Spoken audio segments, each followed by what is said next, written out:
Let me get Larry. Okay. I think I did this right. We shall see. I'm still setting up my screen and stuff. Let me send him his link. Let me tell you, I am an influencer. I am the pioneer for walking in my neighborhood. There's lots of people walking now.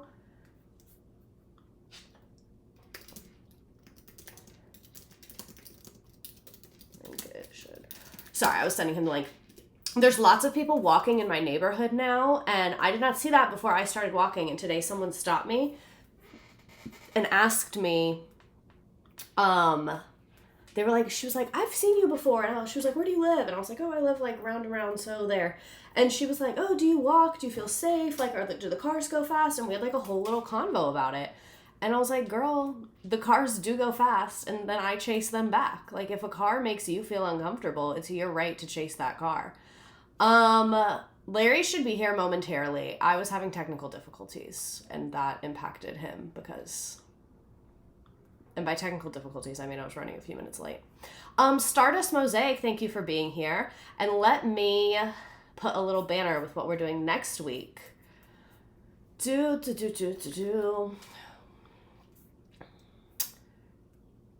21st, my spiritual beliefs. Oh my God. I'm not firing on all cylinders today, can I just say? Text? Where's just text? I'm so happy it's stream night too. Text. Huh. Yeah, sure. I guess free type too. That works for me.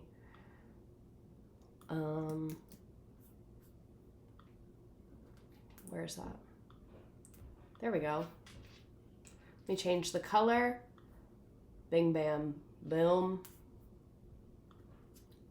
Okay, how do I change the color? How do you change the color? Pink. Why does it always want to do a gradient? Like, what is this? Maybe pink and purple? That's fine, sure. You're inspiring me to have technical difficulties at work tomorrow, not showing up and not calling out, period. If a no-call, no-show is what the spirit is leading you to want to do, I say go for it. I say go for it. All right.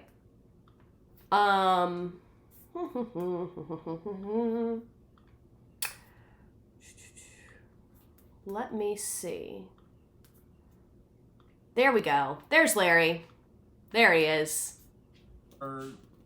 There we go. I accidentally not just muted you, muted my whole damn computer. Oh my.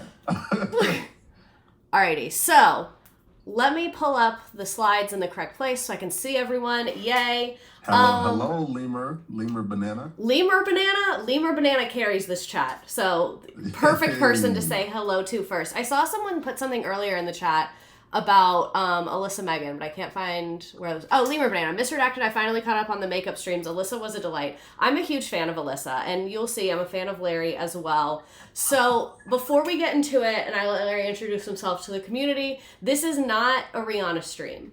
There's many times that I do a deep dive on someone. This is not that.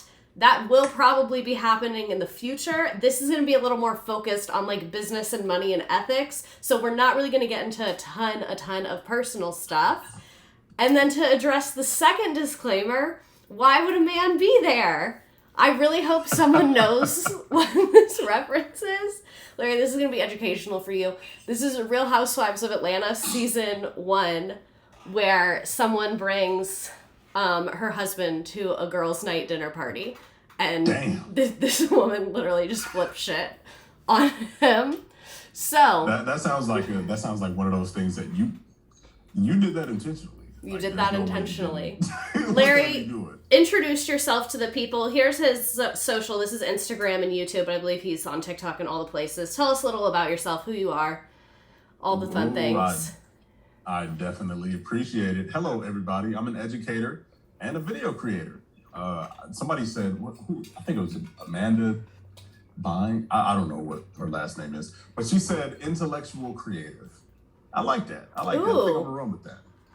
Yeah, I like that. So I'm an intellectual creative. Larry the Sociologist is my. All platforms are the same. I'm the same everywhere. Instagram, TikTok, everywhere but Snapchat. So I give social and political commentary. Listen, grown men don't need to be on Snapchats. I think the news cycle recently has shown us that if a grown man is on Snapchat, things have gone awry. So there's some dubious work going on Snapchat right now. Insanity. Tough. Maybe all men get a flip phone until further notice. You can get a supervised iPad that you can lock out, like at the community library or something. and we need to check them search results. Someone said, at some point last stream, I thought you said Larry was your dad, and I think I can confidently say, is this your dad? The thing is, I've never done 23andMe, so we'll never know. We'll never know. Who knows? Who knows at this point? Who knows? Larry does sound very geriatric, for lack of a better word. It does sound a little bit older. But... I like when little kids have old people names. Like a really small child. I'm trying to remember, there's a kid I taught at preschool who's like probably grown now, who had like a really old person name. Oh, it was Ernest. Oh, yeah. Oh, man. And I was like, yes. And he was literally 1. And I was like, I can't take... the name alone put 40 years on it. Yeah. Oh, a lot of people...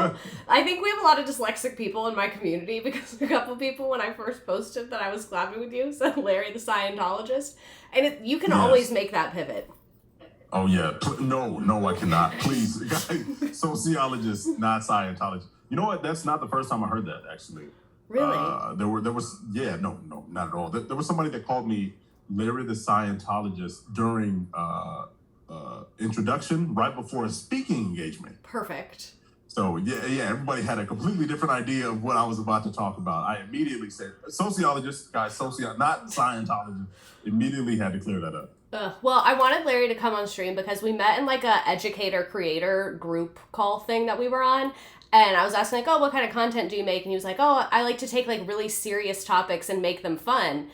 And I was like, oh, well, on my stream, we take really fun topics and make them really serious. So we felt like talking about Rihanna, and is she an ethical billionaire? Oh, your mic got, like, echoey when you got it close, but I think it's okay now. Oh, no. Is that better? Yeah. Is that any better? Yeah, I think it's just when you hold your mic near your computer, it gets angry.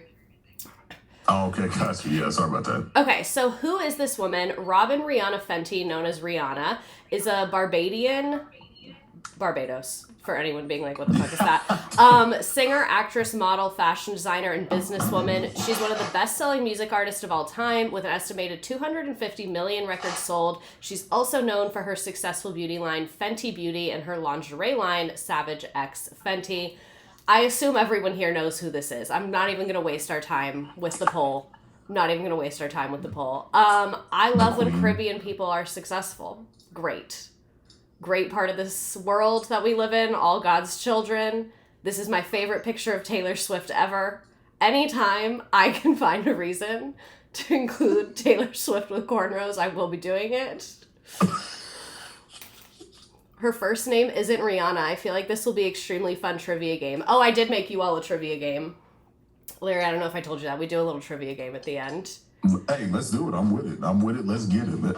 I'm with all the activities today, and it's definitely okay that my name was mistaken for Scientology instead of sociology. Someone said my old job commissioned art from L. Ron Hubbard himself. He makes art? I didn't know. L. Ron Hubbard makes art? That's kind of like how George Bush makes art now. Right, yeah. Have you seen George Bush's art? I have not. I've seen that he was painting, but I didn't see what he actually made. Some pieces are better than others. Okay. So, one thing that I wanted to address before we even get into, can someone be an ethical billionaire? How much is a billion? Like, how much actually is that? Because I think, like, not everyone, but most of us have a general number sense. Like, if I say 10, if I say, like, 10, I don't know, 10 pens. You can visualize 10 pens. You can visualize 100 pens. You can probably even visualize 1,000 pens. But if creative. Exactly. If I asked you to visualize 1 billion pens, could you? Absolutely not. It's really... There's no way, because 1 million is even like out of reach. For me. 1 million of something, that's like an insane amount. But 1 billion, I don't. I seen the demonstration with rice. I forgot what the creator's name is, but I seen it on TikTok, and he does like rice, little rice grains. 1 grain of rice is $1,000, and he shows 1 million. It's like, look how much money that is. And then there's can I cuss? Oh, hell yeah. Okay, cool. And then there's a fucking mound of rice, and he's like, this is $1 billion. And conceivably, my mind just can't get there. I just can't wrap my head around how much that is. It's kind of like someone said, I feel like accurately comprehend how big the planet is. It's too much, the brain cannot comprehend it. It's kind of how I feel when it's like really late at night and I'm like scrolling TikTok, and then I see like something that's AI, and then like horrifying news, and then like, here's how to do your eyeliner. And I'm like, my brain is not like evolved to have this happen right now. And that's how I feel about conceptualizing 1 billion. My brain is just like, you cannot do this. Yeah, it just won't make sense. Like what I imagine would probably, it is the rendition of some AI shit. It just wouldn't make sense to imagine that. Okay, so understanding 1 billion in terms of time. So 1 million seconds is 11.5-ish days. So 1 billion seconds is almost 32 years. That's crazy. And that is a literal lifetime for, well, depending on where you live. If you're a peasant, that's like a good life. Like, that's like you really lived. Like, if you're a medieval peasant, 31.75 years, you probably have grandkids. Like, that's 32 years. That's 32 years. Of seconds. And then the, like, dollar stacking. So, 1,000 is like an iPod. Is an old-ass graphic. And then 1 million would be 358 feet, and 1 billion is 68 miles, which is like an insane commute. Like, an impossible thing to like comprehend or try to wrap your mind around. Like having one person having this much money. Keep in mind, small countries have, their entire like economy is like $7-8 billion. So for one person to have what is the equivalent of 68 miles of money stacked and up? Not even stacked end to end, but stacked on top of each other. Yeah, that's crazy. That's crazy. You know how thin paper is? So you have that's insane. A super commuter level of money, like those people that like live in Connecticut and work in New York. And then this is like it in pallets, I guess, in money. So if you had $100 bills, that's $1 million. $1 million in $100 bills looks a lot less exciting than I thought it would. What is this next to? Because 358 feet, is this like an apartment that it's next to? Oh, I guess, yeah. It like is a little I think it says a 30-story building. Oh yeah, okay, yeah. And then the next one $1 million in the next slide really looks pathetic. No, like I feel like if I took that out of the bank and they handed it to me, I'd be like, fuck you, count it. Like, give me my money. Oh my god. Okay, so now that we really understand how much 1 billion is, Rihanna's net worth is somewhere between 1.4 and 2.2, which is also a very wide range. Like, that's, like, it's one thing to be like, oh, they have between, like, 1.2 and $1.4 million. Like, that's a lot of money, but that's a range. One of those is almost double what the other one is. God, she looks great in that photo. Like, yeah, I mean, it's tough. It's tough when you talk about, like, systems and the systemic advantages people have, because this is the queen right here. I mean, like, I want her to have everything. And Except this, $1 billion. Except she could have 99999. This makes her one of the richest musicians in the world and one of the most important cultural figures of her generation. So, like we know, she is from Barbados. She does lingerie. She does music. She does touring. She also has smart investments. So, Larry, I will let you take it over on what you have added for us. Yes. I want to start this with my affinity for the Queen. I do love Rihanna. Like Rihanna will never leave my heart, even if she's a billionaire. Eat the rich really just means taxes. Doesn't mean like we have to eat them. I'm not that hungry when it comes to Rihanna. Rihanna isn't evil, is my point. Okay, that is the main point. That you're not speaking on Rihanna's individual character. Correct. Yeah. No single point. No single person should have $1 billion.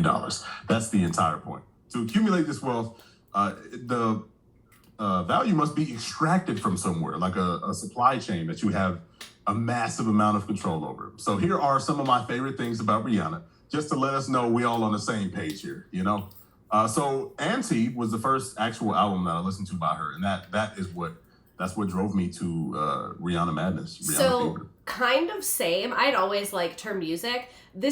I don't even know if I've told my stream people about this. I don't listen to albums. Like when people are like, oh, it was a good album, like I'm not going to sit down and listen to an album straight through.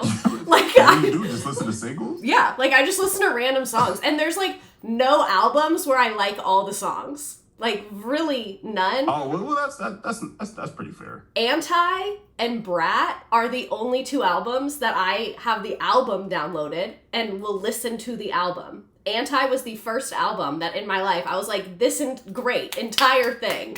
Like the whole thing. The whole thing.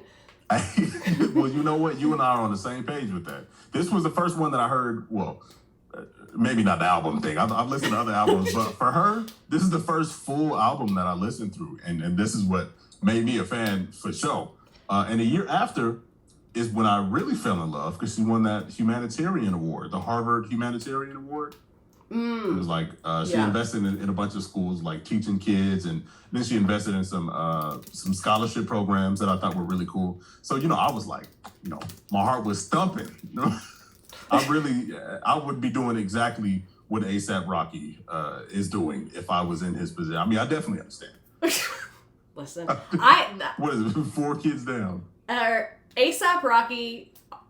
I'll never learn anything about you. Like, so he could walk past me on the street. Like, I could not tell you a single thing about him, positive or negative, other than he's with Rihanna. Like, all I knew was that before I listened to his music, all I knew was that he was a rapper. I don't know how he got lucky enough to get in proximity of this goddess, but you know what? I would be doing the same thing if I was him. I'm not even mad.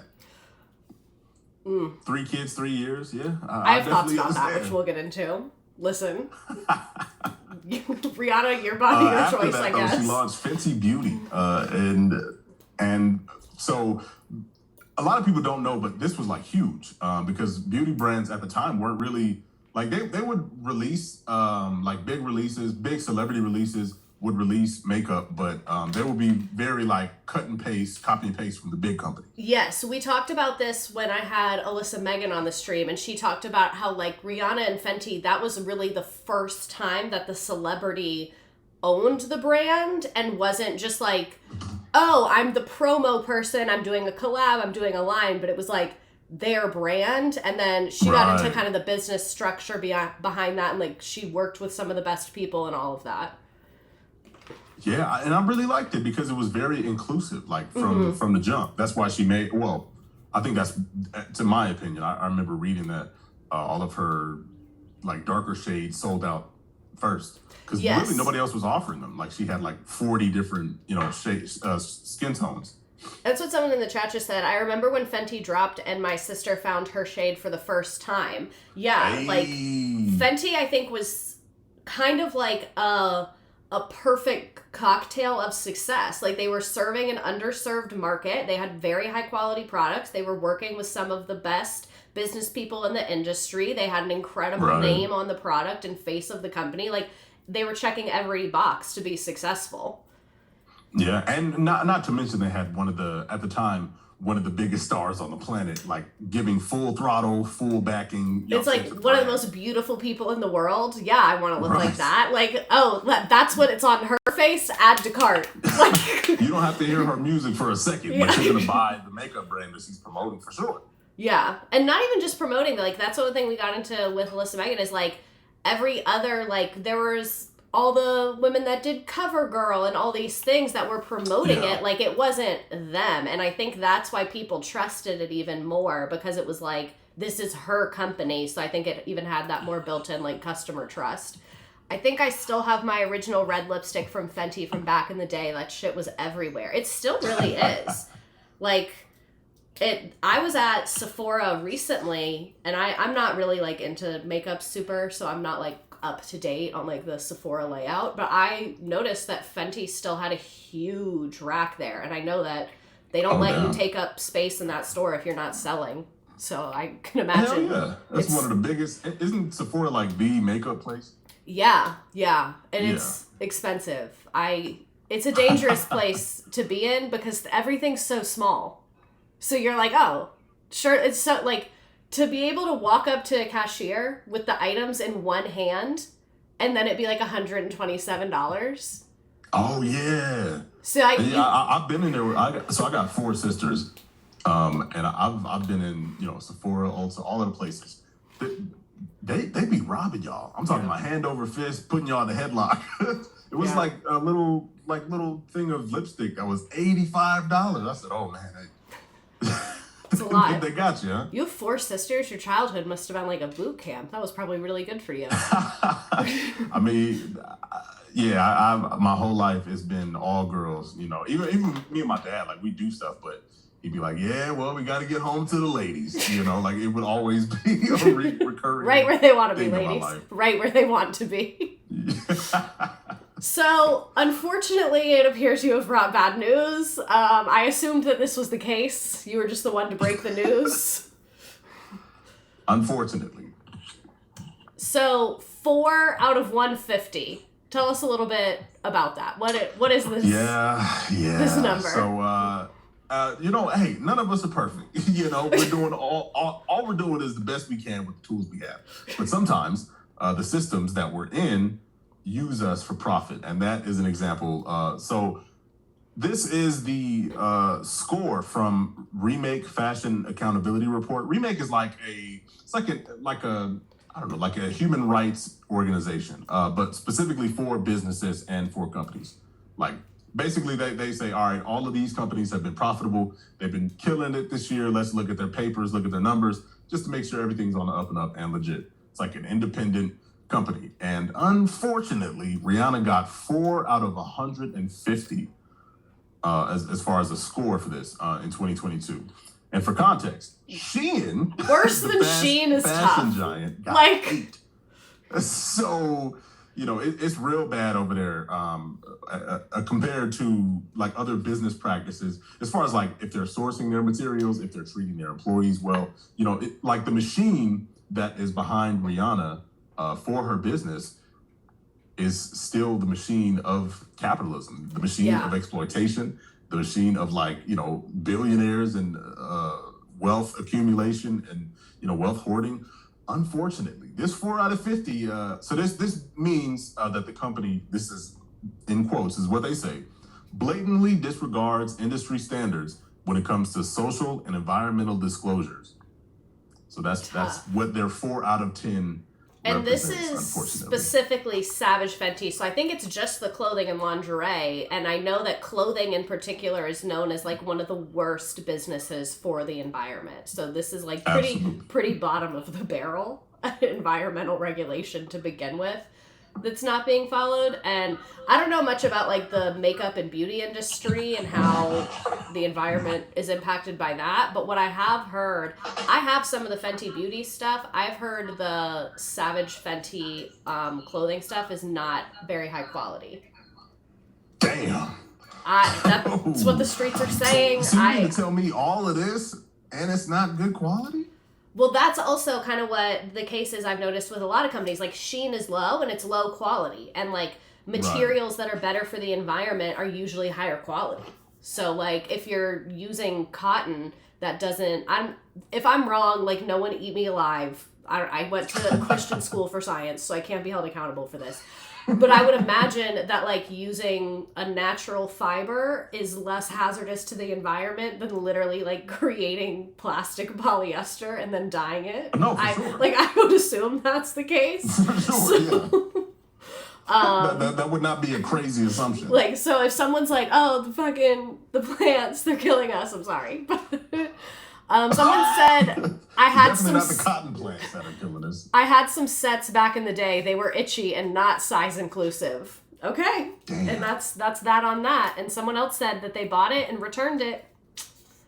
And you know what? I think you're onto something, because this, like, the scores of these companies and the like the quality of the fabric, that probably has something to do with it. But I mean, then again, I have seen companies that are like all cotton or all like very high quality stuff, but they, also don't treat their workers well. I feel like it's kind of like not a Venn diagram, but like it's kind of like when you find out a vegan is a Republican. You're just like, oh, you're like, this is like kind of unexpected. Like when a company that's using like the all natural stuff is like really horrible, it's like, oh yeah, I guess you could be. That just really track with what else I knew about in our current Maha day and age, you could be. You really could be.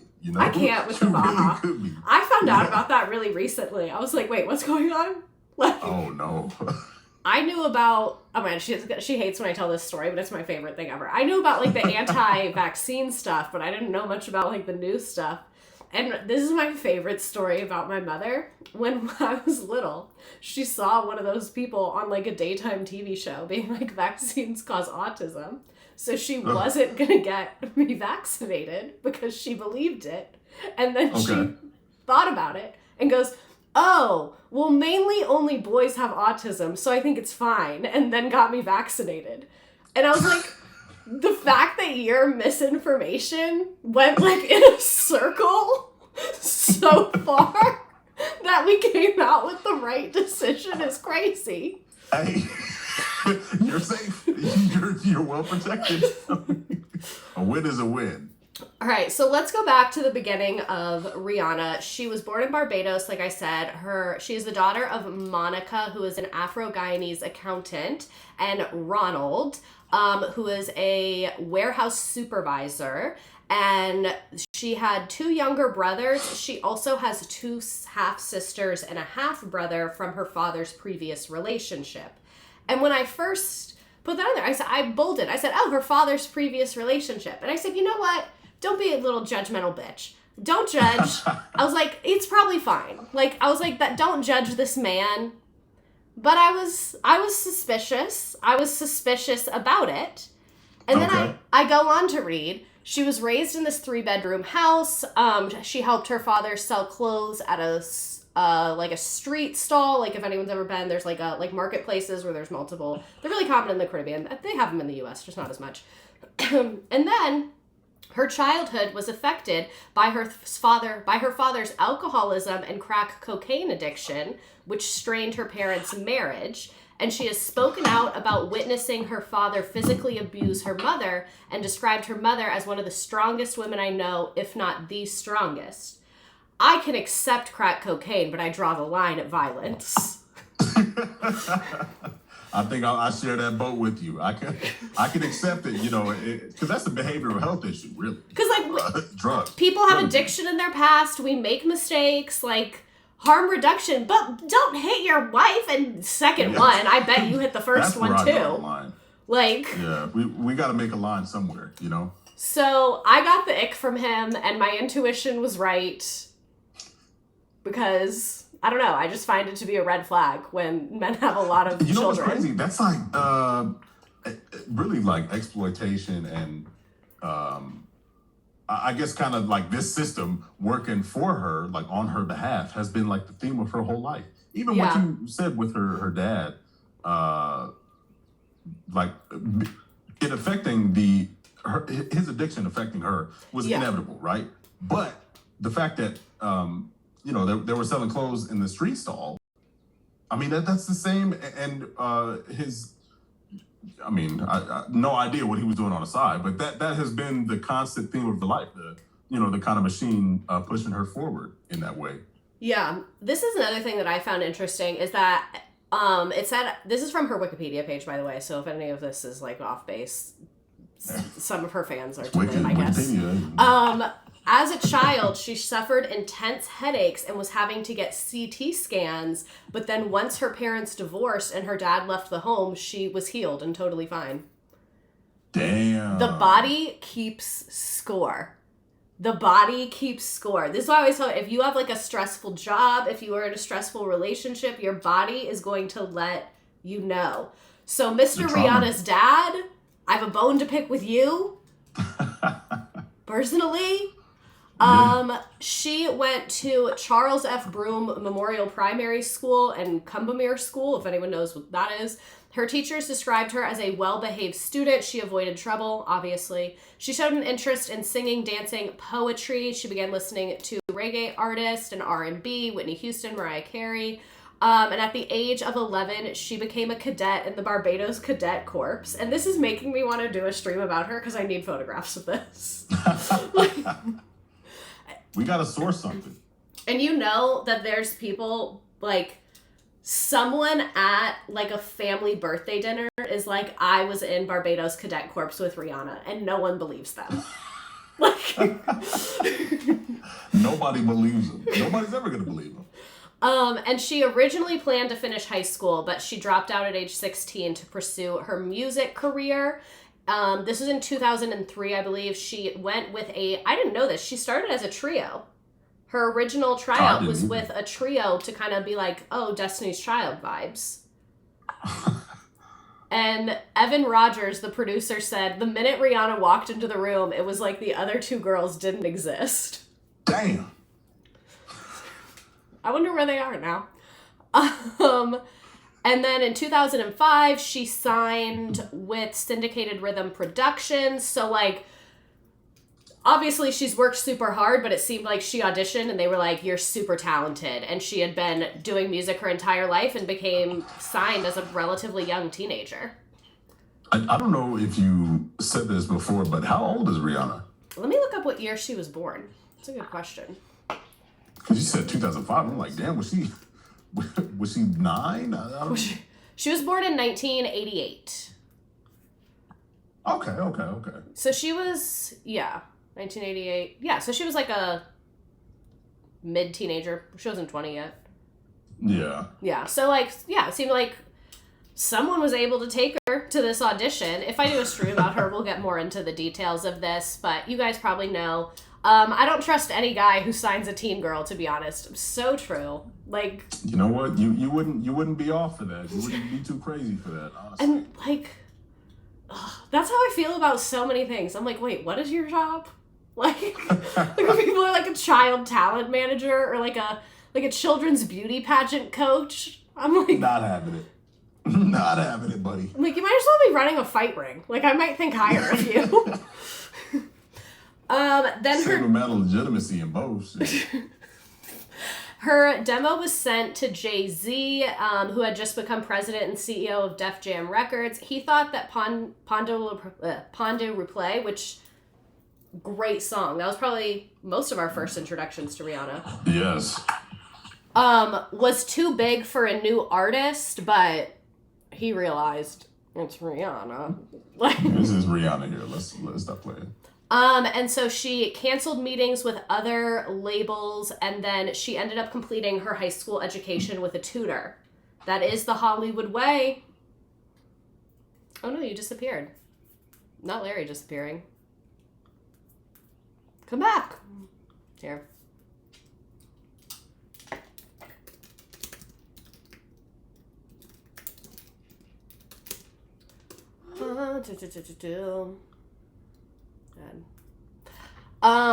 We reached our man limit on stream. OMG, he poofed. Y'all hear the story when she got flown out in the middle of the night to audition in a hotel room and someone did adjacent and she was like 16 then? No, I did not hear this story. We'll get another one in 4 years, don't worry. The Scientologist took him. Stop, what if they did? That would be scary. Should I delete him and re-add him? What does one do? Can Larry teach me how to evaporate like that? Probably.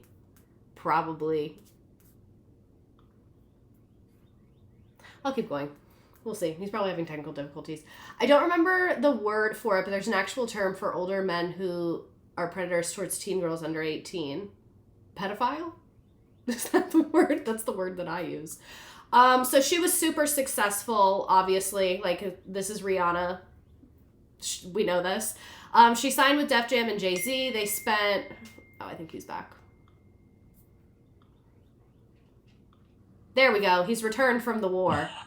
Hello. I have no idea what just happened. No idea. Just keep whatever. The amount of times I've tried to fix a problem and then it fixed itself, I don't even bother anymore. Like out of nowhere. I missed you too, Lemur Banana. So Rihanna was super successful. Her debut studio album debuted at number 10, and within the first week of sales, she had a second single. It peaked at number 36 in the U.S. Like, if you were listening to the radio at this time, you knew. You knew. Absolute powerhouse. Yeah. I knew from the beginning. As soon as I heard, I think the first one was Umbrella. I was like, okay, that's pretty good. And then she did something with Nerd, N-E-R-D.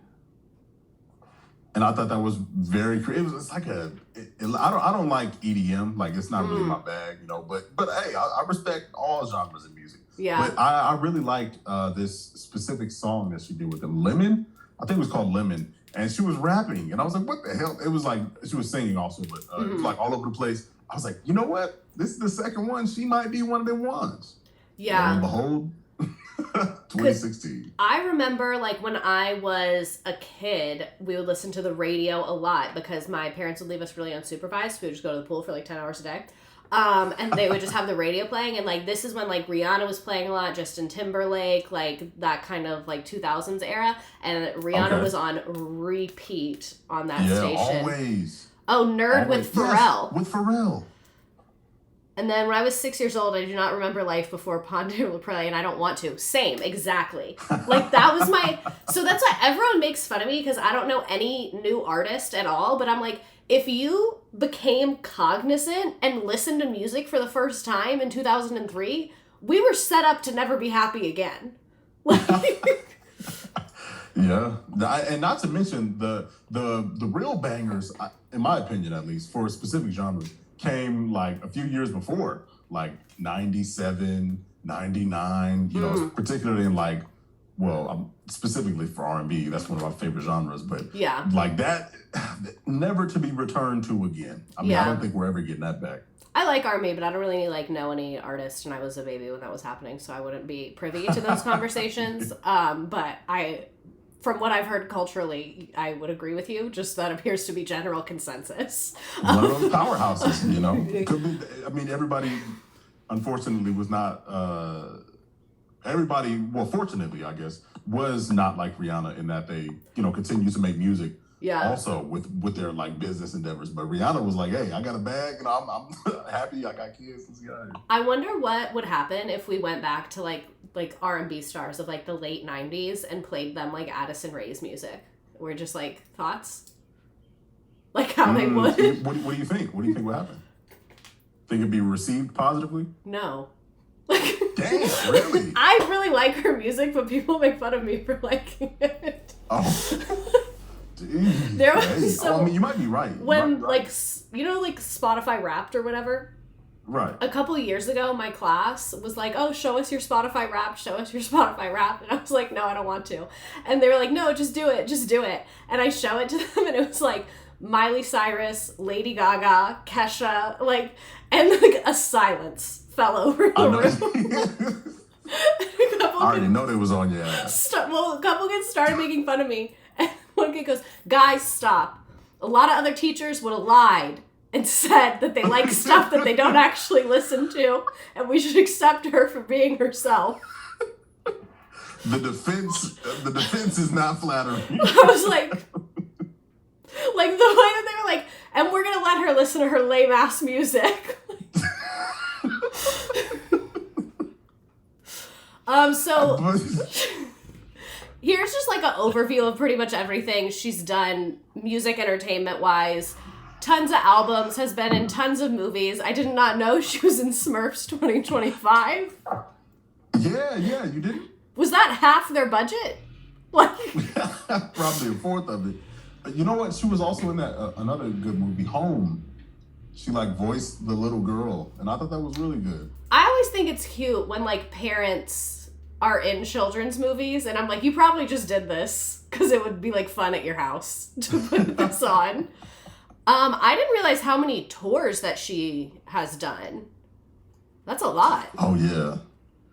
I've never seen her live. I feel like that's how artists that's like the bulk of their money, right? Like comes from tours. Well, what I've heard is like it used to very much be that way. That like your tour was to promote your album and that's how you made your money, right. And then hopefully your album made money. But now I've heard like social media kind of completely changed that business model, and that like apparently now as an artist it very much depends on your representation. Like it can be very profitable if you have like a good business manager, but I have read horror stories of artists who toured and didn't make much money because their team was spending way too much money and like not running a profitable tour.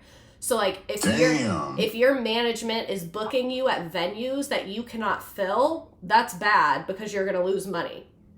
So I heard like it's trickier than I guess it used to be, or now because of social media that's quote unquote easier to make money that way, I guess. Damn, yeah, I know these 360 deals are squeezing these artists. I already know. Yeah. Def Jam for everybody. So that's, she's like the most talented icon, incredible music. Let's talk more business. Her first fragrance, Rebel Floor, I'm sure I'm saying that incorrectly, was released in January 2011. So she was kind of getting into non-music stuff relatively early in her career. Rolling Stone deemed it a commercial success, projecting that it would generate $80 million in retail sales by the end of the year. And that's in 2011. Damn. You said 80 million. $80 million. Oh man, see that's kind of insane. Like $1 million for a just a straight transition like that. That's already crazy. But to be 80 million. Well, I wonder what the margins are on that, because that's in retail sales. So I assume a lot of that money is going to like Macy's and like the companies that like are putting it on the shelves. I don't know if like. I imagine fragrances would be a high margin business because, like, isn't it just chemicals? I feel like the bulk of it, though. Like, it's like, no offense to the fragrance lovers, but isn't it just chemicals and glass? She did a second fragrance. This is also I feel like this was the vibe of the time. Like celebrity fragrances were very big. This was also in 2011 in December, then November 2012, she did a third, then she did a fourth. So this was kind of her like intro, I think, into the more retail world. And then she partnered with MAC Cosmetics to launch her own summer and fall makeup lines in 2013. I did not know this. So I guess this makes sense that that's why she was like, had the business savvy to kind of do Fenty in the insanely profitable way that she did, because she had been in this industry for a while working with already very well-established brands. And we all know well-established brands are built on exploitation, so... Right, yes. All those supply chains. And I definitely see how this happens, because as you see, it was very early. You said 2011. Yeah. So that's like... Damn, we 2 albums in and we already moving into like the business of making our money make money for us. Yeah. The machine of that like profitability is extraction. Like these companies, if you partner with who was the first one? LV, the first like huge company that partnered with Fenty. I mean, if you have these partnerships, you already build these relationships, you already talk to the distributors, and you already know the supply chain. It's a lot easier when you start your own to just contact the person directly and skip the middleman or the agent that would have connected you. And I want to look up, someone just asked, I wonder if she owns the right to her work, because someone said she founded her label when she signed in 2005. I always mistype Rihanna. Does Rihanna own damn, her I didn't even know that. music? Yes, she owns the master recordings to all of her albums. Following the completion of her contract with Def Jam Recordings, she strategically secured ownership of her previous recording and established her own label in 2016. That was the other thing, to get that to the financial status that she is. I wonder, like, where she learned this. Like, I wonder if this was, like, she had... Because, like, who would know this? Like, right. like, unless you're literally born with all this money, you, like, wouldn't know these things of, like, how to go about this. So I wonder, just because so many artists, we hear about them getting absolutely destroyed in their contract and not owning anything, and she became, like, very famous, very young. So, like, someone must have been either looking out or, like, maybe her mom was doing a ton of research. Someone clearly knew what was going on. And managed it very well. Like knowing what to do is only half of the battle, for real. Knowing what, like, where to go, who to talk to, what connections to pull, like what, lines to tug on to make these moves happen, I think that's like the bigger part. And that is more of the part that I think she did not have control over.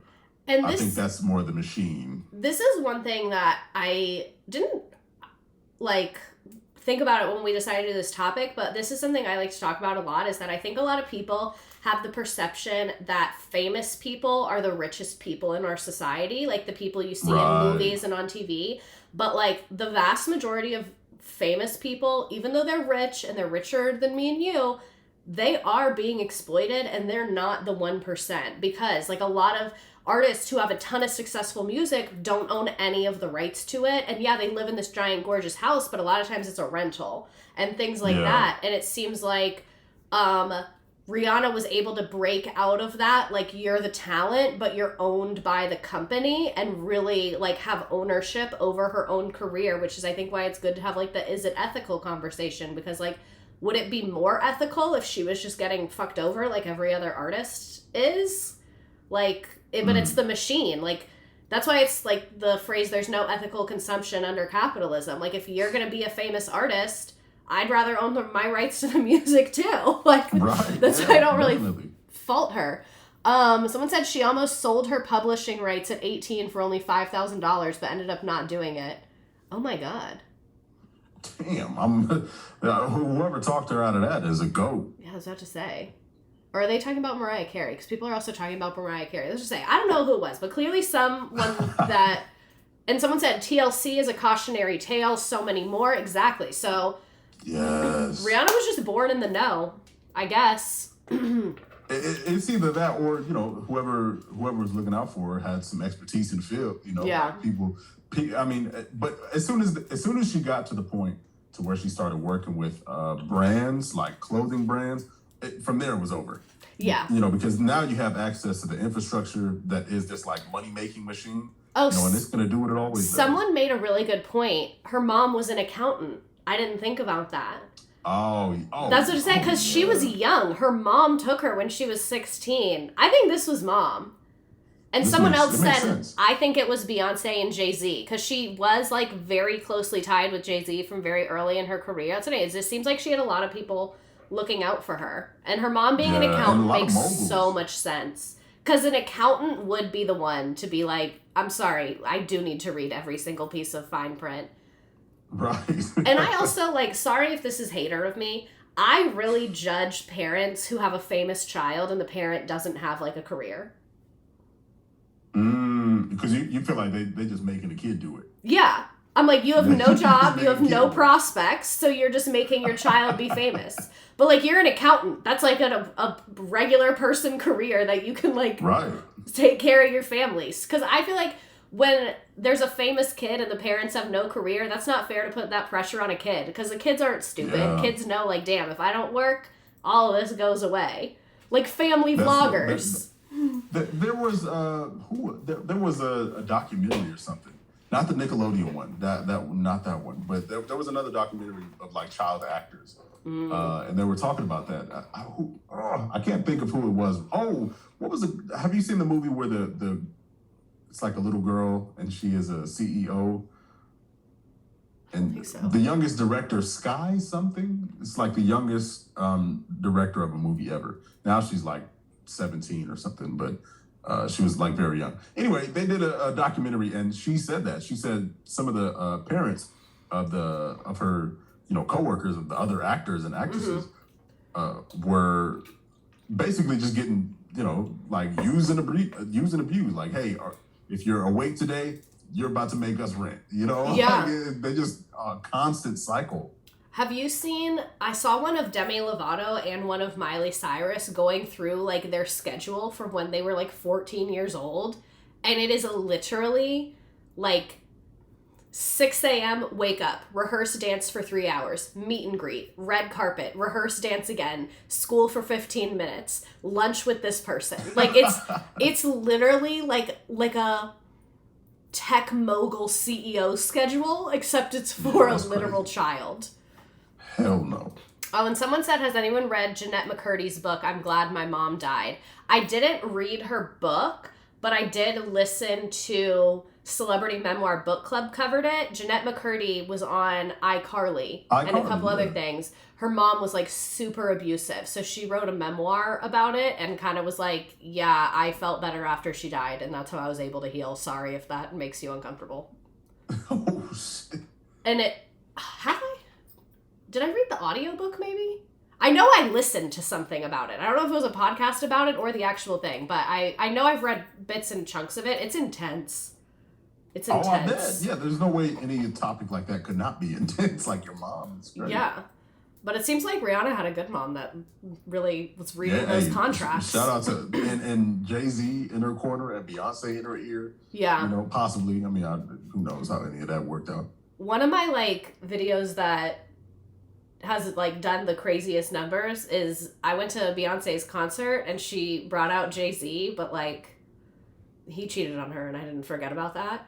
So the video is literally Jay-Z on stage and me just sitting there being like I'm not gonna boo you, I'm not disrespectful, but I came here for Beyonce. I don't really know what you're doing here right now. I don't want to see you. But you know what? Thanks for what you did for Rihanna, I guess. So yeah, I don't think he's ever gonna. Cheating on Beyonce is a clinically insane thing. And I don't. For any women out there who got cheated on or are currently getting cheated on, that should tell you it's not you. It's never about you. Don't let it blow your self-esteem down, because you could be literally Beyonce. You could literally be Beyonce. Yeah, that's the audacity. Tough. Where was I? Okay, so in March 2015, Rihanna was announced as a co-owner of the music streaming platform Tidal. Is Tidal still around? What happened with that? Anything? I know Jay-Z sold his his stake in it. I'm not sure if Rihanna still has it or I know they're still kicking. Yeah. Oh, someone uses Tidal. I guess it is still around. And in 2016, it was confirmed that Rihanna would release her music through her own label that she founded in 2005. So she does have the rights to her music, which is very, very rare. She also partnered with another beauty brand and to launch Frey 8 Emmy. It has an 8 in the word, so I was about to say, your guess is as good as mine. This is a Los Angeles-based beauty and stylist agency that supports artists with commercial bookings, photo shoots, campaigns. So, Rihanna is not just an artist. She very much has a brand, and is involved in tons of things that are not explicitly her. Because that's one thing that I learned from Martha Stewart. Do you know about Martha Stewart and how she went to prison? I don't. I mean, I remember her with Snoop. That's about as far as I got. Okay, so Martha Stewart went to prison, and it was total bullshit. Did she do insider trading? Maybe, but not any worse than almost everyone else's. And it wasn't even her. Especially in Congress, yeah. Yeah, so but gotta send Martha to jail. Whatever.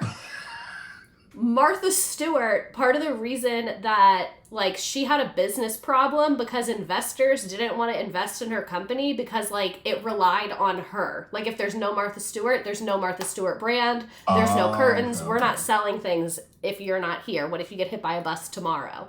So that's what I see Rihanna doing, like, these things that are, like, she works with a photography agency, a dog ate my homework. Like, if Rihanna got, this would probably never happen, but canceled for some reason or, like, became unpopular, it seems like she's involved in enough other business endeavors that she has ownership of things. Right, to where her image isn't the only thing bringing in money. Yeah. And I have done a Martha Stewart stream. It was one of my favorite ones because that bitch is scary. Like, I want to go to Martha Stewart's house and just let her destroy me for, like, an hour. Like, it just... Like, I feel like I would be so much better if she was telling me everything I'm doing wrong. Like, she's strict and she's intense.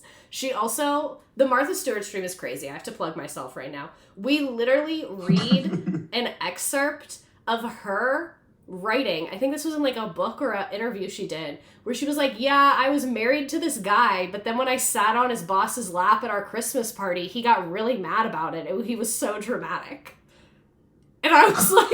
What the fuck? I was like, Martha, the woman that you are. Like, to just sit on your husband's boss's lap and be like, you're being weird about it. Why are you being so weird? Like, what the hell? That's insanity.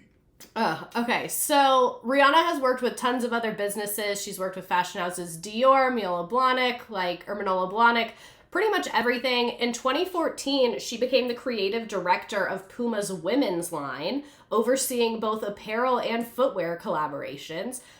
I know that she's not a creative director in the way that I'm thinking about it, but thinking about Rihanna, like, pulling up to her cubicle and, like, typing on her laptop at, like, Puma Corporate kills me. You know what? I would like to know, what is it? Do you know what that is? So from what I've heard is it's kind of more like a consulting board type position where they give, like, creative ideas and then, like, they can have final approval over certain looks, but they're not involved in, like, every little step of the process. But I also have heard that positions like this, it really varies person to person and company to company. Because, like, some celebrities are like, I want to be super involved, I want to be at every meeting, and some celebrities are like, do whatever the fuck you want, just put my name on it and write me my check. I would imagine Rihanna would probably be somewhere in the middle of that, if I had to guess. Because she launched a sneaker with the brand, which sold out within 3 hours of the pre-sale. I'm not surprised. Got very positive responses from critics and consumers, and then she did a clothing line with Puma, which earned the company over $1 billion. So this makes sense to me because I didn't know most of this. I just felt like Rihanna was a super famous musician, and then I was like, wait, how is she a billionaire a billionaire like business mogul now? Like, I was like, right. yeah, but, like, when did that happen? Like, from the outside perspective, it seemed quick, because then in 2017, that's when she launched Fenty Beauty through LVMH, which is what Alyssa Megan told us about. And especially to be a billionaire, like you know, few hundred million. That is probably what she had up until, like, maybe, like, I don't know, 2018 or something like that. Because I know the LV collaboration really boosted her. Yeah. But, you know, of all of this, I really felt like, you know, hey, I'm rooting for her. Like, I hope she gets all that she can. You know, I'm definitely, but it's really when that acquisition between LVMH. Mm-hmm. Really, that's when because that's already a massive luxury conglomerate. So when they combine forces, that is when I seen that. I was like, all right, now we're not even in, like, human world anymore. Now we're in billionaire territory. Well, that's what I was saying about, like, how people think, like, oh, celebrities are the 1%. And it's like, no, baby. you've never seen the 1%. Like, the 1% is simply not interacting with the public. Yeah. Because celebrities, even the ones that are assholes and refuse to take photos with fans, they interact with the public. They have a job, and they are working. The 1%, we don't know what they look like. Like, you have to seek them out. And, I mean, 1%, yeah, of course. But, shit, even the 5%. The top 5, we don't know who they are either. You know, like this level of this level of wealth is like really unfathomable, and especially unfathomable in the same place where, like, I don't know, there's a mother of 3 somewhere that works multiple jobs just to make sure her kids eat. Like this level of like excess and depraved, most important people in society really just. It doesn't make any sense to be in the same conversation. The place where I feel like that's most obvious, at least in my experience, I used to work at like a very fancy hotel where like CEOs of like major banks would go there. Like Mitch McConnell stayed there. It was like a very cool place. Like a lot of professional athletes would stay there. And I remember this was also kind of like my like class consciousness arriving because I worked there in college where I studied sociology. I remember I handed a guest. Small world. Right? Technically interdisciplinary social science, but what the fuck ever. Okay. Same thing. So I remember I handed this guest a margarita and realized that it would take me 3 hours to earn this margarita. And I was like, I was like, this is fucked up. Because that was sort of like the first times I had like a lot of proximity to like rich people. Like rich, like money you've never even heard of. And there was this one time, and it's in like a very fancy area. I was at this house because they do this thing where like your house can be on this like tour of homes, and people buy a ticket to like gawk at your stuff, and then the money goes to charity. And then it's like people in this like rich community will get to be like, oh, well, my house was on the tour of homes, and that means like you're hot shit, basically. So I was doing this tour of homes, and I'm in this house that's fucking insane. It's like 10,000 square feet. It's like 2 houses. They have like multiple pools. It's literally insane. It's like a $10 million house. And I was like, what the fuck does this person do for a living? And all of these people have some job that makes no sense that you've never heard of. This guy was like, oh, I own a company that does logistics for private jets. Oh, yeah. What the fuck? And I was like, wait, so you own the jets? And he was like, no. And he was like, so it's like high margins because we don't own anything. We just manage the logistics around the jets. So like the crews and stuff like that. Right. And I was like, I didn't even know that was an option for a job. Like, where was that at career day? Where it's like, you could have fucking millions of dollars if you... Yeah, you know what I met this guy that was a wealth manager, wealth benefit manager. I was like, what the hell is that? Basically like managing rich people's money. Yeah. Like moving it from bank to bank or making transactions for them, whatever. Yeah. But yeah, it's always the ones that you have never heard of a day in your life. And they make more than everybody in their state somehow. Mm-hmm. It really is insanity. Mm-hmm. So at least Rihanna, it's like an actual company. With like an actual product. Rihanna, I feel like is very interesting because she comes from like the Caribbean. Yeah. Partly due to, American corporate interests, is like very riddled with poverty and deficiency, not because of the people there, of course, but because of the, levies and just all of the levers of power. Is it like colonialism, just to sum it up? Yeah, like, it's just... I mean, imperialism and colonialism has really just ripped them dry and left them to rebuild with horrible conditions. But with that being said, now Rihanna being one of the world's richest people now sees the exact opposite. I'm not sure about how her upbringing was exactly beyond what you gave us the backstory of, but that is the complete opposite now, or whatever her life might look like. Yeah, like what her childhood was. It seems like her childhood was like relatively. Considering like the intense poverty there, was probably like better than average like for class, like yeah, but I think for like the American mind, probably like a normal middle class. Like her mom was an accountant. We saw a picture. She lived in like a 3-bedroom house. And I think, like, that's also what goes to show, like, I think someone who comes from a background who maybe a parent didn't know how to read contracts and things like that wouldn't have been able to just create this same success, even with the same talent and opportunities. Because, like, this, I feel like, is a classic story of, like, lots of things went right, and there's so many other people out there that just lots of things went wrong, and they got absolutely exploited and completely fucked over. Yeah, and unfortunately, I think that's the like most common story. Yeah. I think Rihanna would be the outlier. She's like the exception to the young artist getting signed and fucked over. Exception to the rule. Even though we talk shit about Savage X Fenty, it has been accepted by many. It was at New York Fashion Week. They've worked with tons of models. Bella Hadid. Sorry, I'm thinking about Bella Hadid got like a DUI or something, and then her mom wrote her this horrifying letter, and it's like my favorite thing on the planet. It's really, we don't have time, but it's so good. So just if you ever want to look that up, because like maybe it wasn't a DUI. She got in trouble or something, and her mom writes this letter, and it's like, "You disgust me. Your car was disgusting." Like it's so good. It's an email. And then the meme, should we call Bella Hadid? Do you know that meme? No. It's like whenever, it's mainly like a woman meme, because like, you know, like women always want to be skinny, whatever, we get like socialized. So if anyone is like, all I ate today was a small Caesar salad, we go like, oh, should we call Bella Hadid? Like, do we want to tell her? Like,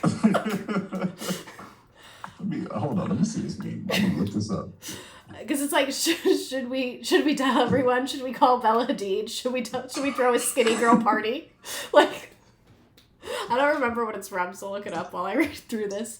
So Rihanna was the first woman to create an original brand for LMVH, same thing, like the machine, and the first woman of color to lead one of its houses. And her line debuted at a Paris pop-up. And then she, in 2020, introduced Fenty Skin, which is a skincare line. And in June 2024, she launched the hair care brand Fenty Hair. So really diverse business holdings here. Absolutely. I'm going to be honest with you. I didn't know until right now she had Fenty Hair. We selling bundles too? I knew she had skin. I didn't know she had hair. I wonder, like I say, if it's like bundles or if it's like hair products. I'm going to Google it. Oh, right, yeah. Like that 40-inch bust down wavy Brazilian from Fenty? It looks like it's more products. Like it's like gels and shampoos, conditioners, and like serums. Oh, that makes sense. And stuff like that. Is it expensive? Oh my god, no, I don't want to join your mailing list. I'm sorry, Rihanna. You have enough. Oh, okay. It's like $30 a bottle. So that's kind of a lot. They seem about smart. Average, yeah. I would say that is average for like her lane of like a Sephora higher end. Like that's a lot more than people would pay at like a I don't know, like a grocery store, CVS, that price point. Right, yeah, it's very above that. Definitely. I'm more than ready to hate Chris Brown if we get a Rihanna biography stream. That's part of why I didn't include that much of her personal stuff in this, because I was like, I just can't. I can't. Oh, God. Don't get me started on Chris Brown. We'd have to cover it.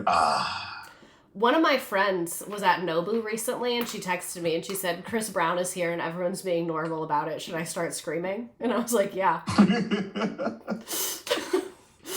was like, get banned from Nobu. Okay, so Rihanna exclusively uses her surname for ventures outside of music to keep her business and artistic identity separate. And in January 2019, she filed a lawsuit against her father, get him, Ronald Fenty, over the use of Fenty name for commercial purposes. I love matriarchy. We have to have our father's name, sue him for the rights.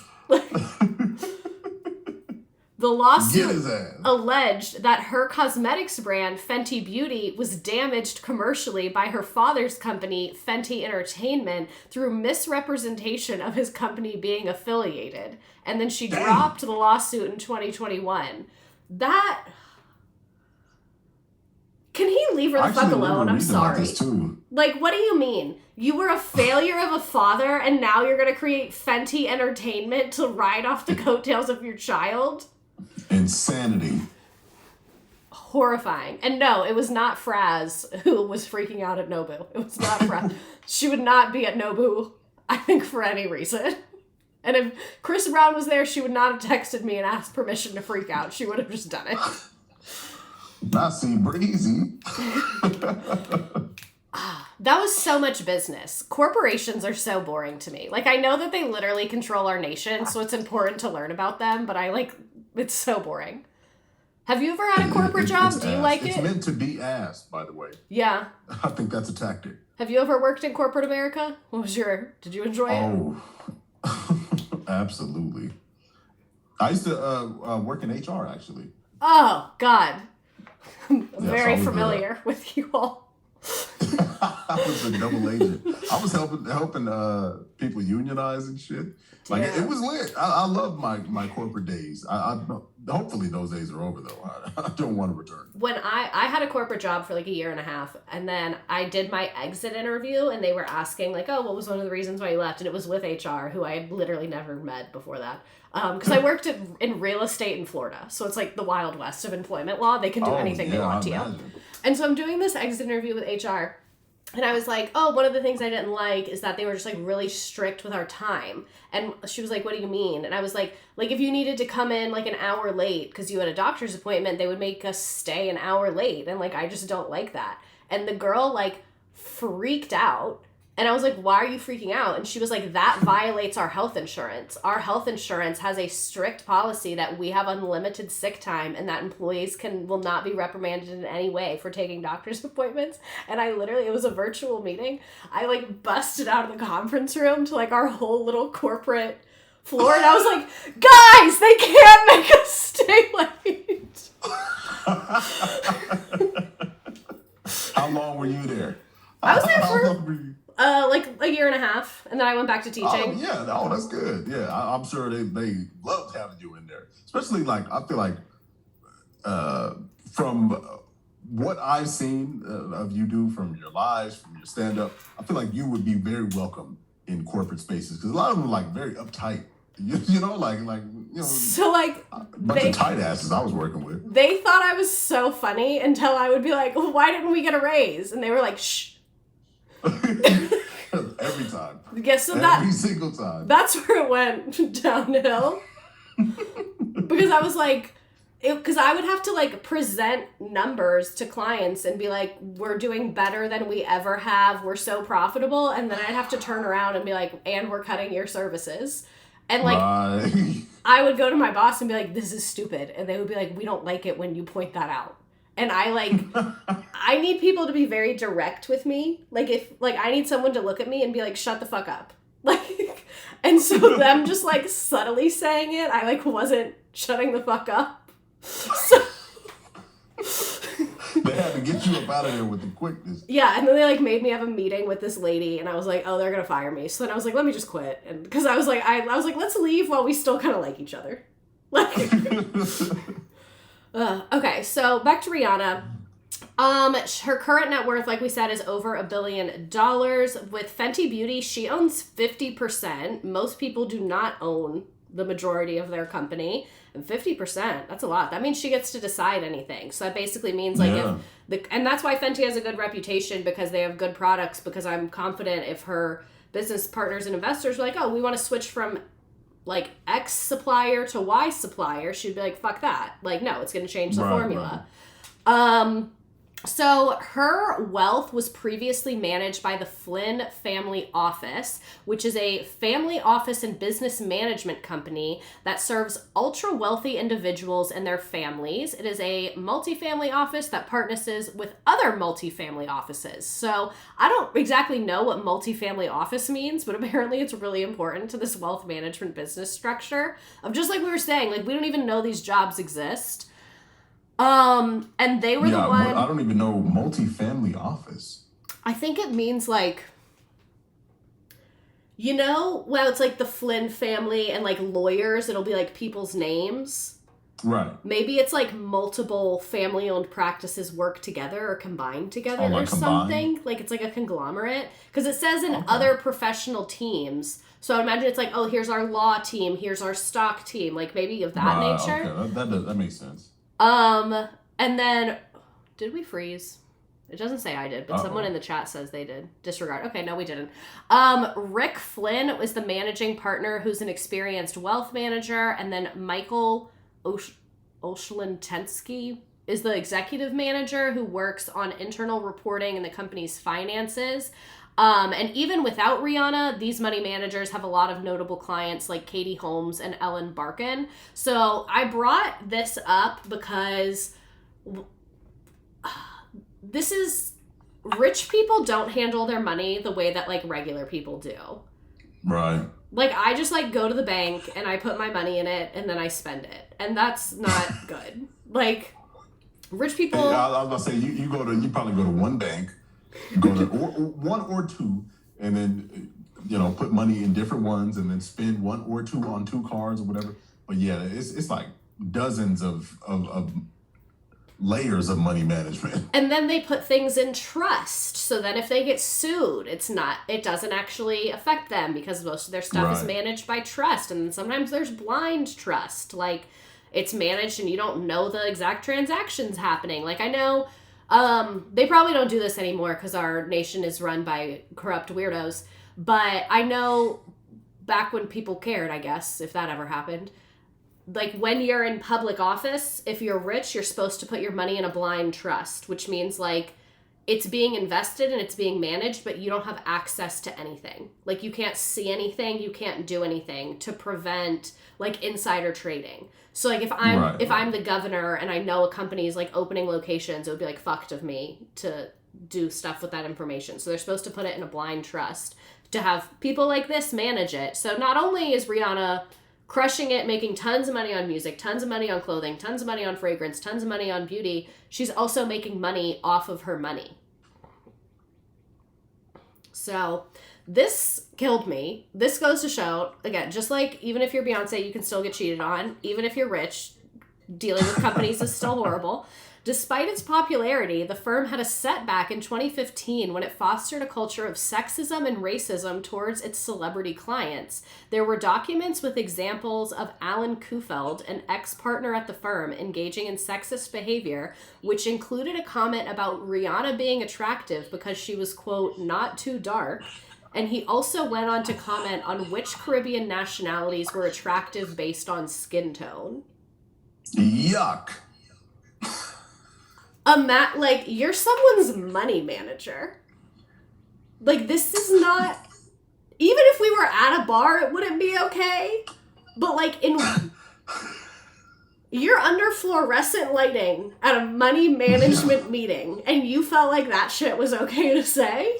See, but honestly, to be fair, hearing shit like this doesn't really do anything to me anymore because I did a little bit too much reading into the Epstein files, like the whole Epstein class, like this class of people that make over $2 million or $1 million a year, and it's like a whole different ballgame. Like the ownership, the entitlement of some of these men, the ownership that people have over others, it's like a kind of like, I don't want to call them all sociopaths, of course, that's ridiculous, but there's a little bit of that, I think it's like some sprinkles. I think it's chicken and egg with the sociopath thing. I think that sociopaths are attracted to having money and power over others. And then I also think like having money and power over others drives you to sociopathic behavior. Like I think it's both happening at the same time. God, the Epstein stuff is horrifying. And it's such like... It's because like you'll sound crazy talking about it, but it's literally there. Like it's not crazy. Yes, like it is crazy, but like you're not crazy. You know what I'm saying? But even like not the most horrific parts, like not the I don't know, not the trafficking or the children, none of that. Like the most horrific parts, remove them. Still, the way in which they talk about poor people, the way in which they talk about like everyday working class like people, it's like they're like, I don't know, like they see us as beneath them. This kind of like peasants and lords mentality is really crazy. Like you really see the world like that. And you can really tell when you see the way that those people talk, especially about like like service staff, or if they're like planning an event, or if they need something, you can just tell in their language. They'll be like, oh, where are the workers for that? Where like a normal person would be like, oh, we might need to hire staff, like, or something like that. You can just kind of tell, especially in those, like you said, like seemingly non-criminal emails, just like the energy in which they talk to people. And then this guy at this bank ranking the Caribbean nationalities. It's like, okay, are you literally like a Spaniard in the Crusades? Like, that's literally what they did. Like, like the Europeans went to the Caribbean and literally ranked, and that's you at this financial planning meeting, apparently. And you know, this kind of surprises me because I didn't know sexism was a prevalent, or not sexism, colorism was a prevalent criteria when it comes. I've always felt like that was like intercommunal. Like for Indians, you know, they have a problem with colorism, like the especially on TV. You know, in media, like the lighter ones are kind of like an internalized situation. Yeah, it's like our own internal hierarchy. You know, our ranking system with proximity to whiteness. Every marginalized group has that, but I'm assuming this guy is white, but for him to say it, that's like, whoa, what the hell? So what are you in our business for? You like, I see what you're saying, and as a white person, our racism knows no bounds. Like it'll really go anywhere. But I peeped this the most dramatically when you see the way that white people talk about mixed children, even when they're speaking positively, you'll notice it.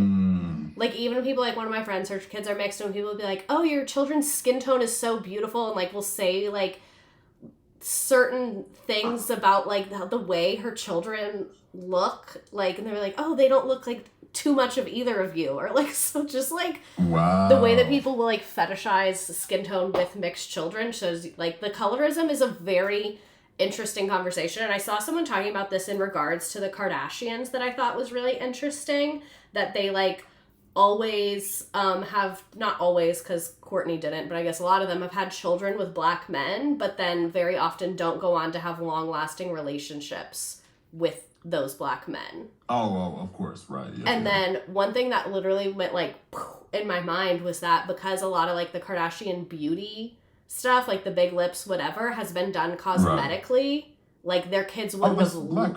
Yeah, so it's like black features that they've cosmetically done to themselves. If you have a child with like a white guy, that kid is going to look relatively white and Armenian and like not like you.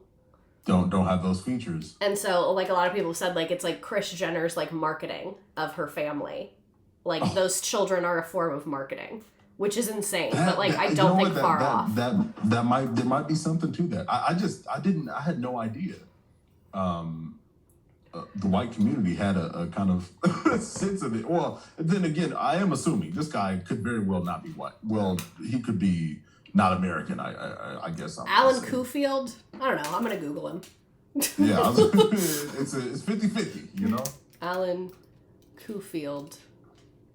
Oh, in the chat, I'm Ethiopian, and colorism in African and the Indies is so bad. I know it. It's intracommunal most of the time. Well, I mean, obviously the justice system in America, there's some variation with like sentencing for the same crimes darker skinned people receive. Okay. Here's what this guy looks like real. He's very racially ambiguous. Like, I can't. See, that's know. that bullshit. Continue though. Sorry. That's a tough one because I just that sounded like it would have to. Not have to, but that sounded like it would be more understood, like from an intracommunal perspective. And I mean, maybe it is. I don't know if he's a white guy or not, but that was just an interesting thing to me. Like socially, that was like a mismatch that wouldn't make any sense. Yeah, I'm still stuck on it happening during a finance meeting. It's like we're like, what could you have possibly been talking about before that? Like, I just envision him looking around and being like, so, I know we're all thinking it. Like it had to have been after a video release or something. Like, she looked good as hell. Like, how did you even pivot to that? And I assume that, like, he didn't say it when she was there. Like, he wouldn't be that stupid. Because it said it did come out, like, in an investigation. But I did not know she sued her ex-accountants for $9 million after mismanaging funds. And it was because of a tour. So she allegedly lost $9 million due to bad decisions from her former accountants. She had, based on a report from the Daily News and court documents, revealed she had an estimated $11 million in cash at the top of the year, but by the time it ended, was only left with $2 million. And she stated that her former accountants suggested that she purchase a new home. Mr. Goons, I guess, I don't know, advised Miss Fenty that she could afford to purchase the home when she was in financial dismay. In 2009, Miss Fenty was running out of cash and he knew this. Miss Fenty's accounts were so diminished that requested wire transfers would not go through, and she was effectively bankrupt at the end of 2009, which makes sense because we saw in 2011 is where she started doing the fragrances and was being a lot more business savvy. So I guess like she didn't have great money management, and then clearly someone like stepped in and kind of was like, hey, this person's fucking you over. Maybe whoever said Jay-Z in the chat was accurate. Yeah. And the accountant was giving lavish recommendations, like the home. They had accusations of poor bookkeeping and a lack of suggestions about how she could lower expenses, financially plummeting 2009 tour. So as I was saying, like touring is like a very high risk business because you got to get everyone out there. You got to get all the like fucking equipment and all that stuff. So if you don't sell, like you already had to do that. And that led to the 2012 lawsuit in Manhattan, and she learned that he mismanaged her funds, including but not limited to the tour, and it suggested that he charged excessive commissions and took nearly 23% of revenue, while Rihanna only received 6%. And this is why, like... Bitch better have my money. Oh my God, I bet it's about him. He probably, it is, for sure. Yeah, like, he probably hears it and, like, quakes on the street. Like, that's what I'm saying. Shakes like right in his boot. Like, yeah. And this is why, like, I was saying, like, I don't have that much empathy for celebrities, but the piece of empathy that I do have for very visible celebrities is everyone assumes that you have millions of dollars and they want to, like, take and grab from you, when especially I found out that when you're early in your career, you are fucking broke, because like when you are your first couple red carpets, no one's going to give you a dress for free. So that's what I found out is, especially female artist, the amount of money you have to spend on fashion and hair and makeup at the beginning cuts into your profits like crazy, because like no one wants to work with you. So I can see like these tours earlier on. Yeah. So that's, now that you say that, I'm thinking like, because, you know, I've been to quite a few concerts, but like seeing like Meg Thee Stallion, Cardi B, because it's like a new wig, a new nails, a new, damn, now that you said that, that's kind of crazy. I bet it does add up. I mean, 9 million probably is, you know, probably eats into that. When you're Meg Thee Stallion, spending $2,000 a day on glam is not that big of a deal. But when it's your first tour, $2,000 a day on glam, and that's not even an unrealistic number. Like, to get new hair every night, you have to fly the people in, going with you from place to place to place, because, like, it's not just the service that's expensive, it's the logistics around it. And that's why, like, when I started doing comedy, I'm not into hair and makeup, but I was like, I'm learning to do my own fucking hair and makeup. Like, I was like, I'm not paying other people for this. Hell no. Because, like, it's a lot. So I can see where your first couple tours aren't going to be as profitable, even if you don't have fuck-ass accountants trying to rob you. So the accountant said the allegations are false, blah, blah, blah, blah, blah, but clearly they were not false. And then after this, she came out on top. She got a $10 million settlement, and then he was fired. She got these new accountants that, even though that one guy was racist, it seems like the business at large is managing her money well. And they did fire that guy, so we will, yay, you fired your racist creeper. Good job. Yeah, we're like, what the, how, racist misogynist doing your numbers? Because it's like, know your place to that guy. Because it's like, you're managing Rihanna's money and you think you can objectify Rihanna? Like, you're the worker. Let's start there. That is crazy, yeah. Like, imagine doing that to your manager. Like, damn, the ass on her. What do you, hello? The crazy thing is, men will do that to their manager, though. Like, right, no, I mean, I know a few of them. But not to where they can find out. That's crazy. So Okay, some of this is kind of the same thing. And then after this is when she started doing with the luxury conglomerate LVMH. So that's kind of her business lore and how she became a literal billionaire, which makes total sense. Like I said, I don't fault her for it because it seems like in the world that she's in, you're in a position where it's either you can exploit or you can be exploited. And she chose to come out on top and be the owner. This system that we're in really, it really encourages competition and that winner take all, kind of bullshit that we got to deal with. Like, it's either me or you. It discourages companies like going slowly and ethically and things like that and building sustainably because like she worked with these luxury conglomerates and they want to see quarterly growth. And like quarterly growth isn't great for the environment, as evident by the low score. And they're not going to be like, oh, you're Rihanna, so we're okay with the fact that your business didn't become profitable in the first 6 months. Like, no, these are capitalists. They have expectations of a business, whether you're Rihanna or some like rando person off the street. They don't care. They care about the number at the end of the day. You care about the shareholders. That shareholder value holds all the meaning in the world. If you are not generating shareholder value, why are you even here? Yes. That's another... According to this weak-ass system we got. Another little bit I like to do to my high school students is like when they're about to graduate, I go, are you excited to generate shareholder value? Or that's really fun to say to toddlers as well. Like, oh, because they have no idea what's about to and they get stressed. I'll be like, did you generate shareholder value today? And they're like, no. So a little on not generating shareholder value, but actually maybe in a different way. She is romantically intertwined with A$AP Rocky. I do not believe they're married. Right? I don't know. Maybe. Let's look up his net worth. Normally, I'm very anti having children out of wedlock, but like, I don't know. So let's see, A$AP. His net worth is between $20 million to $35 million, and that is a lot of money. That is a rich man. I can't say that if I was in her position, I'd be itching to sign that paperwork.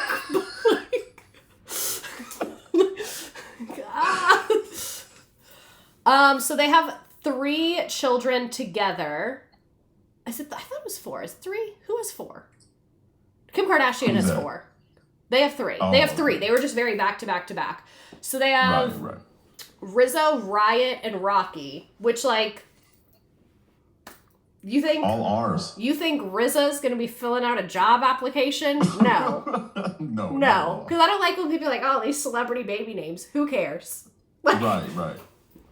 And they're safe. They're good. Like, she owns the rights to their music. I'm not gonna stop listening to Anti, so those kids are fine. I fear we are not getting another album. It's a wrap. It's done. It's over. 3 kids in 5 years isn't screaming, I want to be back in the studio. I fear you are correct. That album is not coming. Let me tell you, I already lost hope. And her body, her choice, but A$AP Rocky, I have my eye on you. Like, I have my eye on you, A$AP Rocky. And it was self-centered of me to put a picture of myself in this stream, but I'll tell you why I did it. Someone put this in my comment section the other day in the video where I did this. Like, they took a screenshot of that video and they put it in the comments. So I said, ha, so funny. I thought it was funny, gave it a like. That was maybe a week or 2 ago. I'm scrolling, enjoying, minding my business. I'm on a different video. I'm not tagged. It has nothing to do with me. Someone used this meme in the comments section. Damn it. And I was like... So I'm leaning in, I guess, that this meme... Yeah, hey, you're already out there. Like, this is not my only meme of myself. I'll do it again. But you know what? I will speak to this. I definitely hear where you're coming from. Definitely hear where you're coming. But it is Rihanna. I cannot say that I would be doing anything different than what A$AP Rocky is precisely doing. I mean, it's Rihanna. You know what I'm saying? Like, there's no line, you know? I get, like, I'm still... Someone in this chat said it best. A$AP Rocky, you're fine, but you're on thin ice. Just know that. Like, I know nothing about him, so I don't know anything. So I'm not going to speculate and say he's a problem. But I'm watching. I would be lying if I said I don't understand. But no, I mean, I've listened to him for a while now. He seems like a pretty and this is what genuine individual. Someone in the chat said 2 years is recommended spacing for maternal health. Exactly. Exactly. She didn't even have 1. 3. Because there's this 2022, 23. Okay, so 2 years on the last one, but still, she was pregnant for part of that. Doesn't count. A$AP Rocky, we have our eye on you. A$AP Rocky, I don't know if you need some education about women's health. I don't know. Cutting it a little close there. It's a little too close to Irish twins for my comfort. I'm not saying it's a Jim Bob Duggar situation. I'm saying we're monitoring the situation. We're keeping eyes on the situation, huh? I feel the same way as like when Beyonce brought out Jay-Z. I'm like, you made the decision to stay with your husband, and I respect you. So I respect your decision. Right. Like, and same with Rihanna. Rihanna, you chose to have 3 children in rapid succession, and I respect your decision. Like... You're on thin ice, though. Yeah, you're on thin ice. The thinnest of ice. She does do a lot of philanthropy, which I didn't know, but she won the Harvard Humanitarian of the Year, and I don't really keep up with the news, so that would track that I didn't know. So what is this? In 2006, so she's really been doing philanthropy from the time that she became famous. In 2006, she founded the Believe Foundation to support terminally ill children. And that's what you can always tell. Like, when someone does philanthropy really late in their career, it's like, okay, your manager told you to do this. You're cleaning up. Like, yeah. You did something. You cleaned it up. And then in 2008, she joined other public figures designing for H&M's Fashion Against AIDS campaign. In 2008, she joined other female artists to perform the song Just Stand Up for a Just Stand Up to Cancer television special. I think I remember that. They all wore like shirts. They were orange. Okay. They raised $100 million for cancer research. That's one other thing. Whenever any celebrity, or honestly anyone, is raising money and it's for awareness of a disease, I'm like, what the fuck does that mean? You're the platform. Just say it. Like, what do you mean? Yeah, we're all aware of cancer. Like, I'm not a doctor, so I don't know what you telling me is going to do about it. She also founded the Clara Lionel Foundation, named after her grandparents, and they fund groundbreaking education and emergency preparedness programs and response programs. I love emergency preparedness because it's very... Yeah. I'm big on charities that are low cost, high reward. So like mosquito nets, like very low cost, but can make a huge difference in so many ways. Right. And emergency preparedness is really one of those things that like good planning and relatively low investment can make a huge, huge difference. And this is what this was listed as one of those reasons why she won that Harvard Humanitarian Award. And that's you know, that's what got me, is the Clara Lionel Foundation. I was like, oh man, I really like Rihanna. Yeah. And then 2016 came and it was only up from there. Yeah, and I think it's like, you can also tell when a celebrity has a cause that they don't really like care about. They just pick it because it's like a big brand. And like all charity is good. But to me, the two biggest that I noticed that with are the Red Cross and Make-A-Wish. Like when they're like, oh, I'm partnering with a Red Cross and Make-A-Wish. I don't even, Red Cross is, they were on that list. There was a list that came out of companies that have like inflated overhead costs and like administrative costs, you know, that they have to, you know, and Red Cross was one of them. I believe it. And I know Susan G. Komen is rough too. Like almost all their marketing is awareness marketing and stuff like that. And then the Make-A-Wish... Is that really just getting the word out about whatever... No, literally. They have raised hundreds of millions of dollars for what they say, like, breast cancer. but it's like when you go to like the store and they have like pink stuff, like that's what that money goes to. Oh, yeah, that's insane. I don't remember the details of it, but they stole the pink ribbon. That like they stole that from somebody. Like there was some lady who would do the pink ribbons and write handwritten notes to cancer patients, and they like stole it from her. Like she was not an organization. It was like I don't remember the details, Marketing but I know they team monetizing just pure care. Yeah. You love somebody, make a buck out of it. Yeah. Yeah. It's a lot. Like the charity complex. That's why people can talk their shit about Bethany Frankel. She was on Real Housewives of New York. But she's like really against charity scam stuff. So like when the other women would be like, oh, I'm doing a charity fundraiser, she would go, here's cash cards to give to the victims. Oh. And I was like, hey. T. Like, yeah, I like that. And she did a bunch of fundraising for Puerto Rico when a hurricane went through there, like, it was like 10 years ago. Yeah. And instead of paying any money for transportation, she called all of her rich friends and said, let me borrow your private jets. And private jetted in, like, all the supplies to Puerto Rico. Oh, hell yeah. So, like, that bitch is crazy, but she knows ball. Like, she knows how to charity. That's the kind of philanthropy I can get behind. Like you said, low cost, high reward. Exactly. In March 2020, Rihanna also donated $5 million to COVID relief and then also donated equipment to New York and $700,000 worth of ventilators to her home country of Barbados. And then the next month, she donated another $2.1 million, matching Twitter CEO Jack Dorsey, to provide support for children suffering from domestic violence amidst the lockdown. And then in 2022, through her CLF organization, she donated $15 million to climate justice organizations and 7 Caribbean nations. Or across 7 Caribbean nations. So, like, climate. That's beautiful. Stuff. So that's, like, a lot of philanthropy, but we talked about how much money $1 billion is, and it's, like, it's not the most philanthropy anyone's ever done. She's also done a lot of advocacy. She took place in the Women's March after Donald Trump's inauguration.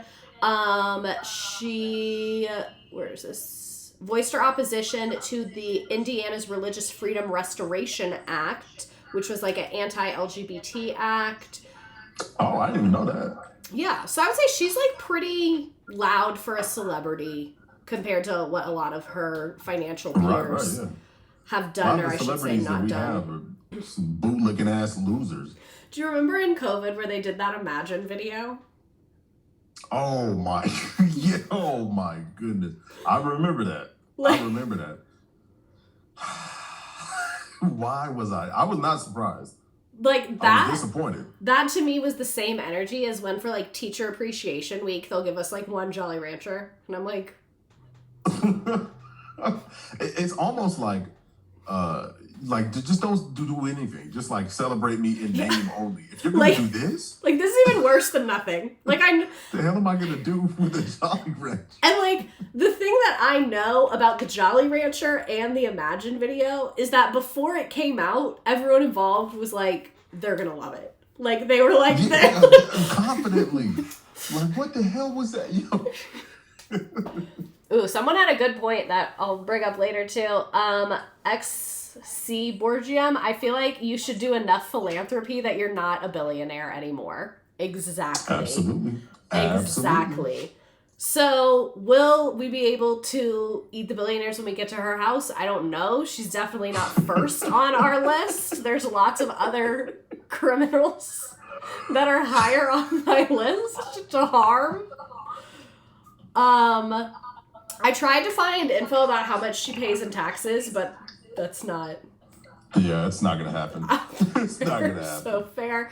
So this is just general billionaire tax information. They often pay a lower effective tax rate than the average American. The wealthiest 400 families paid an average federal income tax rate of 8.2% to 24%. Compared to the average American, it's 13 to 30%. So And keep in mind that 13 to 30, that's on about what's the average salary, like 60,000? I think so. So you're taking 13 to 30% of somebody's check. that well, just their total earnings for the year. That is crazy. 13% of, well, let's see what that is. And then billionaires often have 0 tax years because they often rely on asset appreciation rather than salary. And like I was saying, a lot of stuff is in trust. A lot of rich people purposefully don't collect a salary. So like they'll be the CEO and founder of a company and be like, don't pay me a salary. Right. So they don't get taxed on the income. Exactly. And then some billionaires, including Jeff Bezos, Elon Musk, and Michael Bloomberg, have paid $0 in federal income tax in certain years. Yeah, and I think this is where it's important to like add context and nuance. $1 billion is an unfathomable amount of money, period. But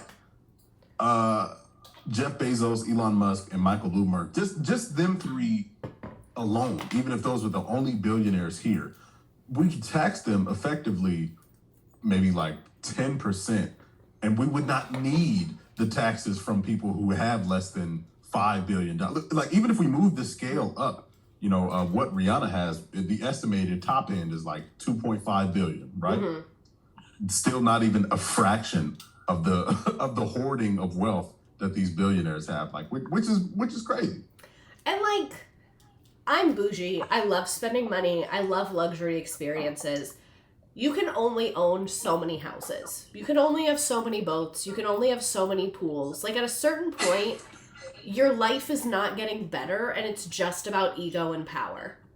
It's just about that number in that account somewhere, yeah.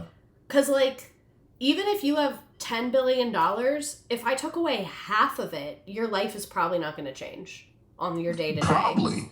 Like, your life will not change at all. Like, you still have your fucking saunas and your butlers or whatever you guys have going on over there. Yeah, that to know that this is happening in the same country where over 50,000 people just got their access to healthcare slashed it's like insane. It's like, it just really doesn't make any sense. It's like not a logical thing that we're doing here. Oh, a 7-Eleven parking lot. I saw this on TikTok the other day. You would appreciate this. I should have sent it to you. There's a group of wealthy New Yorkers that are trying to get their taxes raised. Oh yeah, they signed a petition. I seen that.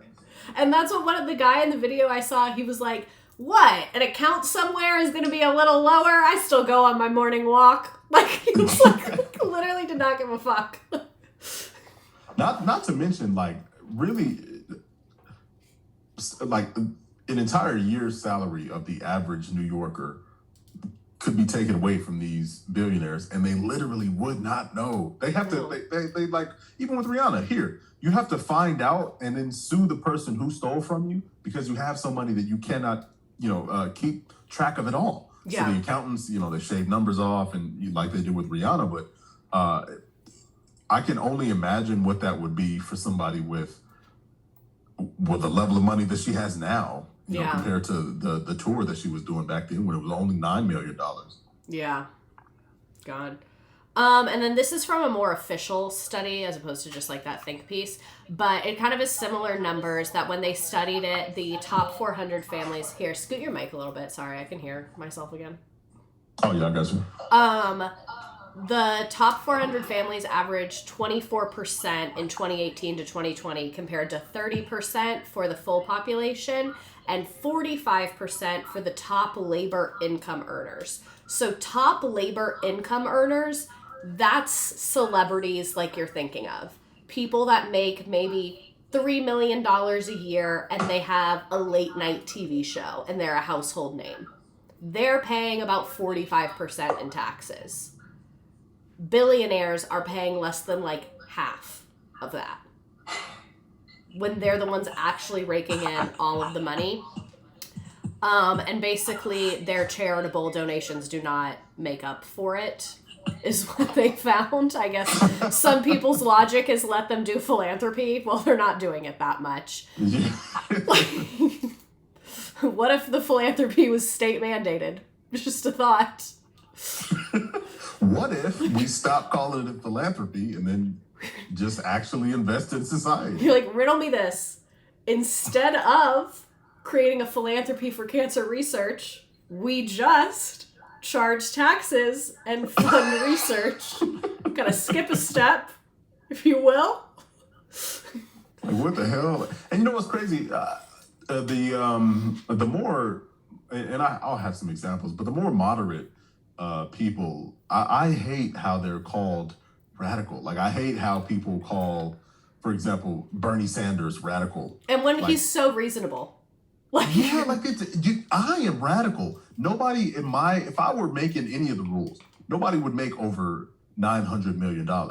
That's it, buddy. You did it. Congratulations. You nailed it. Your tax set up. Statue in the White House. Like, I saw like a meme saying that like once someone hit the about to have $1 million mark, they should get like a trophy that says like you've won capitalism, and like now you're taxed at 100%. Take the day off. You did it, buddy. Congratulations. That's it. We have a party for you. You get a statue, and then you're gonna just live the rest of your life with $900 million. Oh no! Like what? Maybe like you get to have some kind of, I don't know, like cool like music festival every year with your name on it. Like, I don't know, something good for society. See, yeah. I mean, we would definitely afford it. That gets me is like during the Gilded Age of America, when everything was also horrible, similarly to the way it is now. At least the billionaires were making libraries and hospitals. We don't even get a fucking library now. Yeah. Like, did Andrew Carnegie kill his workers? Yeah, he did. That wasn't okay.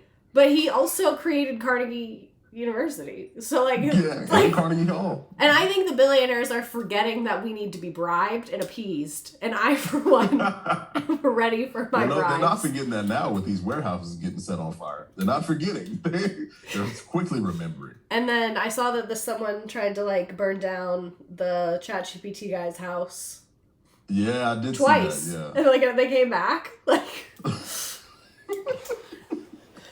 So, billionaires reduce their tax burden. Basically, it's set up for them not to pay taxes. Like, our whole tax code, like, if that's the answer you wanted me to give, they bought the government, and our tax code is set up for them.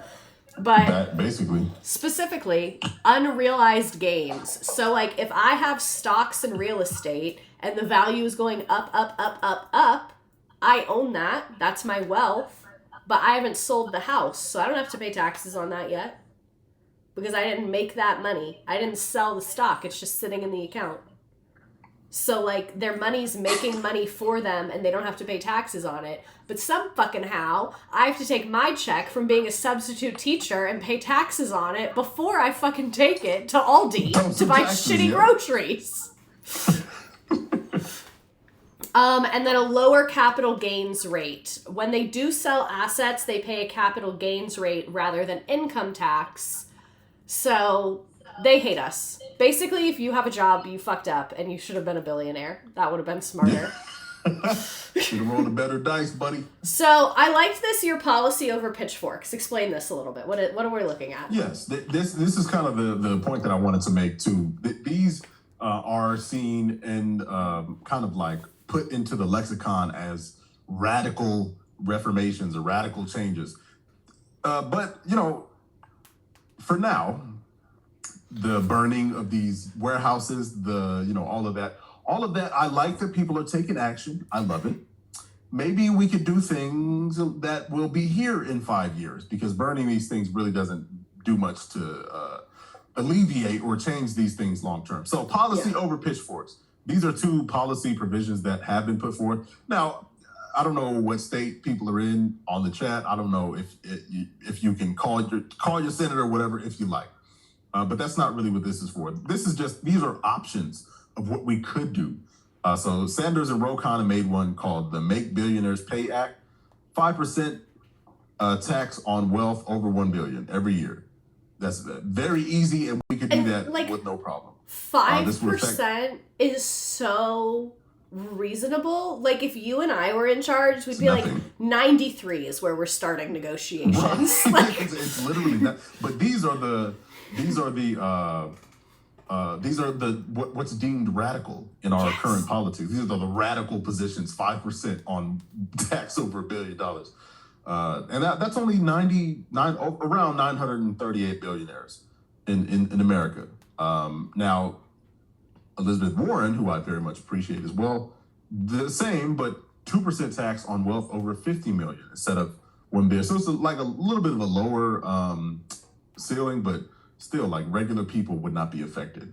Yeah. The surtax as well, regular people would not be affected. But what I like about both of these are they have exit taxes on. So, like, there are a lot of people, especially with Zoran Mamdani's recent win, they were like, well, New Yorkers are just going to leave. Rich people are just going to move because they're taxed. No, they did. Nobody moved. It's a lie. It's always a lie. And in the event that they do, they would have to pay 60% and 40% on renouncing their citizenship. And I really like that because that's like putting teeth into it. You know what I'm saying? Make it known that you mean business. Same thing, like if you do crime and you try and move to another country without extradition. Yeah. Or like if everyone hates you and they keep trying to burn your house down, so you want to leave. And like, not to victim blame, but like nobody's ever tried to burn my house down. I've never exploited workers to where they had to burn down my product. No, and like I have exploited workers, but never to the point that they felt the need to light me on fire. So I think that goes to show that like there's a way to do it without being an asshole about it. So, what are some ways that we could be using billionaires' money? I just kind of wanted to give us a nice little quick list. The WFP, this is like the World Food something. They said they need $40 billion per year to end global hunger. Universal child care in the U.S. would be between $70 billion to $140 billion. Universal tuition-free public college would be between $28 billion to $79 billion. And I was going to put Medicare for all, but that would actually save us money. So, I don't know if that makes this better or worse. See, better, actually. Yeah, because I was the ease at which we could do all of the things that are important and necessary is like, it kind of pisses me off because, like, damn, it's right there. Because that's what, like, with the other ones, I was like, well, if we tax the billionaires, then we can pay for it. But then when I got to Medicare for all, and I was like, wait, we already have the money? I was like, then what's the fucking hold up? Yes, literally, yes. But, you know, the executive board members of the insurance companies don't want that. They can't have that. I was trying to think of a Luigi joke, but nothing's coming to me. So, I wanted to give one moment of billionaire inspo. I could not find anyone that had given away so much money that they're no longer a billionaire, but this is who I found that was closest. A lot of people probably already know who this is. This is Mackenzie Scott. She has donated so much money through her divorce settlement. She was married to the Amazon guy, I believe, right? Yeah, that guy. I always mix Jeff Bezos and Elon Musk up. Like, they're the same person to me. No. Like, damn. I'm sure they wouldn't appreciate it. I've literally, like, I have used their names incorrect. I've made videos and posted it, saying the wrong names, talking about the wrong Hey, person. fuck them. You know, they don't care about you. I was like, and I don't have to learn to pronounce your name. Sorry. So she got divorced, and then he went on to do whatever he's doing now. And so she became a billionaire in her divorce. She was a billionaire when she was married to him, and then because they had so much money, she was still a billionaire when she got divorced. She has donated $26 billion to 2,000 organizations. This is half of her divorce settlement, but because the Amazon shares are growing so fast, she literally cannot keep up. Like, she is giving away money so fast, but it's still coming in even faster. Like, so fast. And this is the one thing that I will grant her and people in these situations is, like, when you're giving away money that's ripe for people to exploit you and try and get it for bad things, for marketing, for salaries, for bullshit, she hired a team that investigates the charities. So it's not like you can just give it all away overnight. That's what I will grant her. Like, she's giving away so much money and she can't really give it away overnight because then it's going to get into the wrong hands and not be used effectively. And the other thing I really appreciate her is that she makes the donations no strings attached, which don't have a ton of nonprofit experience, but I did intern at a nonprofit, and it was very clear that some of our biggest donors were like, we're expecting to see X, Y, and Z out of you. Right. Which is how most charity donation works. So the fact that she has a team to research which organizations are doing good work, and then she just donates and goes, bye-bye, good luck, is very rare. And I just felt like we should put a model for, like, if you become a billionaire, like, what do you do? Yeah, I mean, now this is a very specific case because to give away 26 billion and you still have more than what you started with, like that, I mean, really, there's no way to. This should be another example of how much fucking money this is. Like, there's no way to give away how it's set up for them to keep and hoard wealth. Yeah. It's continuing to grow because Amazon is growing. She's not being taxed on it in any way because it's unrealized gains. Like, she literally cannot keep up because it's that much money, which is crazy that the system is set up that it got to this point. But low-key, this would be like a dream job to just sit at your desk all day and be like, investigate the charities. Hell yeah. What? Find people I can give money to. That would be a fantastic thing to do. Exactly. So I try and include my sources. I did a pretty good job this time because I was like, you know what, Larry's a professional. Like, let me actually put the sources here. I'm fact checking. And then here's our schedule for the rest of spring. I guess I'm gonna work on getting the game pulled up. But Larry, this was so fabulous to have you here. This was fantastic. I appreciate you for having me. I appreciate everybody in the chat. I was reading a few things, but I lost track, and then I was like, "Fuck it!" I just let it flow after that. My chat is a fun group. That's one thing. You're my second guest, and my first guest was very nervous because she was like, "Oh, I've never gone live before. Are they going to be nice?" And I was like, "They're literally the nicest group of people that exist. They're so good." And someone said, I remember... You guys are fantastic. I love it. I remember it used to be... Larry the King you are. I love you. I'm not even going to try that one, but I appreciate you. Someone said, I remember it used to be a huge deal that J.K. Rowling was a billionaire and then gave away enough money to not be a billionaire, and then she had to go do terrible things with her money, like fun transphobic bullshit. Exactly. Exactly. He said, all right, I got to balance it out. I got to go be a piece of shit again. Which game do we want to do? Let's do Underwater. We haven't done that one in a while. Underwater, like the debt that I am in. I was debt-free for so long. I held on for so long. Damn. And now you're back in the cycle, huh? I was never in the cycle. I got through college and grad school, no loans, because I saw my millennial forefathers and mothers and what was done to you all, and I said, not me. But I became a homeowner recently, and that was my first debt. Actually, my very first debt ever was Afterpay for a Peloton. Damn, the Afterpay got you. That's how they got me.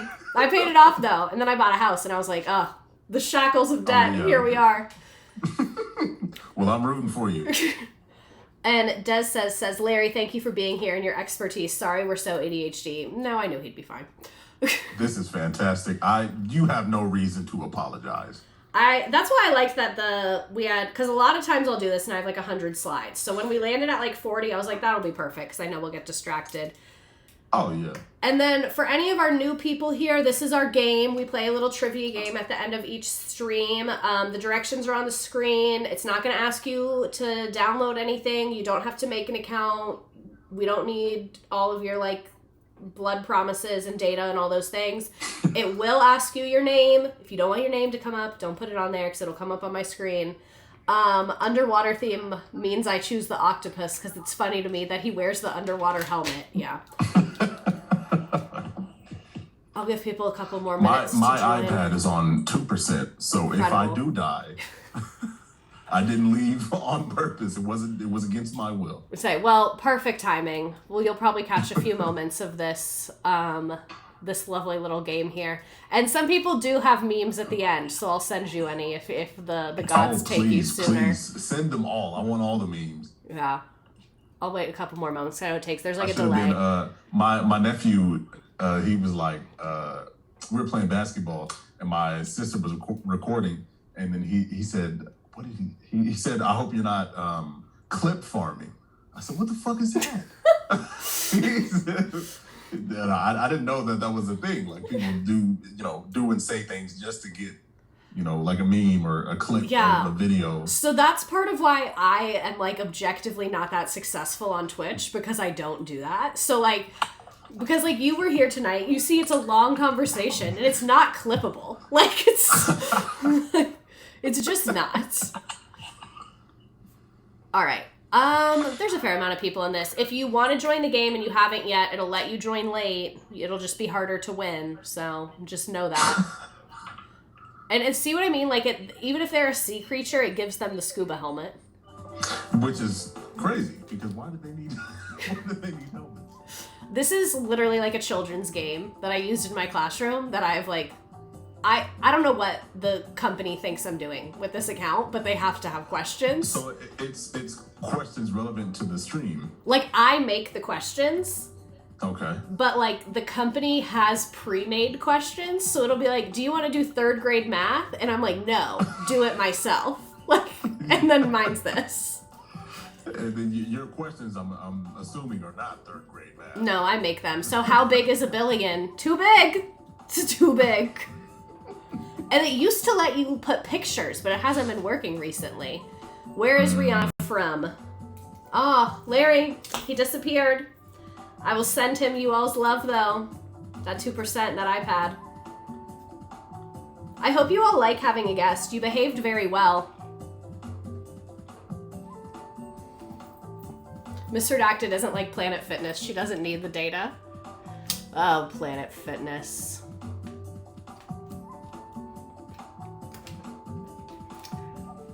I'll let you guys play the game and then we can talk about Larry like he wasn't just here. I know you guys get locked in on that game.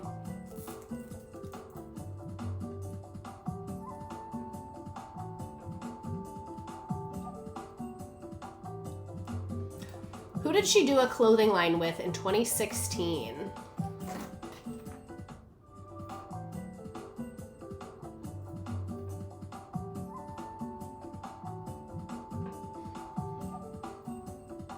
Are we gonna get a never in all my years of teaching next week lecture, or did we make you proud? Of course you made me proud. You all always do.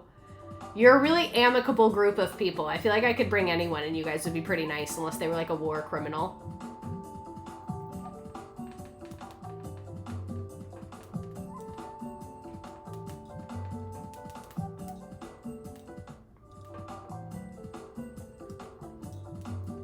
He's apologizing.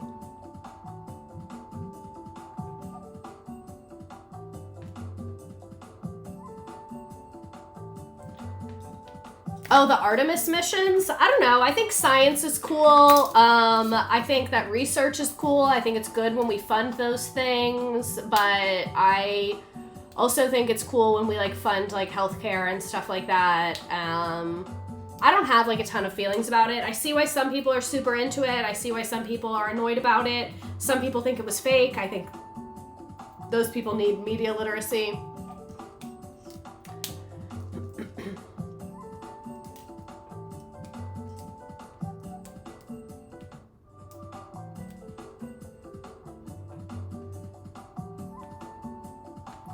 Who did she sue?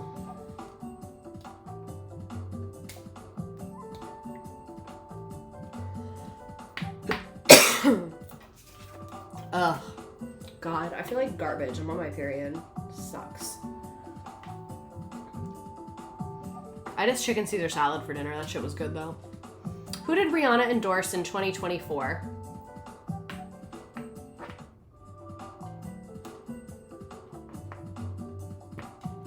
I spend $3,600 a month on candles.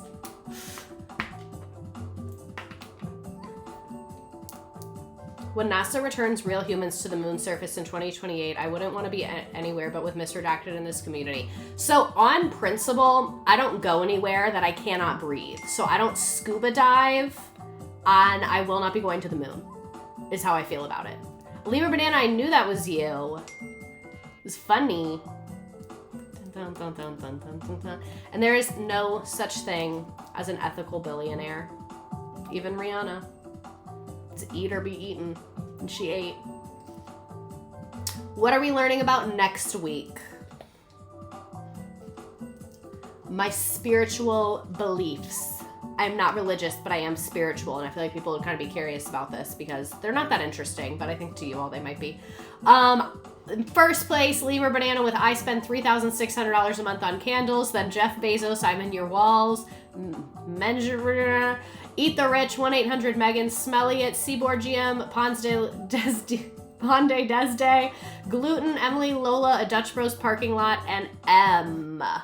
All right, your memes, anything to add? R.I.P. Larry's iPad. And I'm tired. I'm ready to get out of here. Megan. Me hoping for the subject to not be completely awful. Savage Fenty scoring lower than Sheen. How I felt bantering with Des Says tonight. How did we get here? Capitalism. We will eat the rich. I watched the Planet Fitness Live earlier and the memes took me out. They were so good. There's so many Megans in here every week. I love Megans. Love my Megans. All right. Thank you all so much for being here. I will send your love to Larry the sociologist. Make sure you give him a follow. Let me actually put his Instagram in the chat. No, I'm not turning on desktop notifications for Instagram. You're an insane person. I'll put his Instagram in the chat. Give him a follow. Cool dude. Another educator. Another sociology person. Like I said, always down to do collabs with them. And yeah, thank you all for being here. And I will see you next Tuesday for my spiritual belief.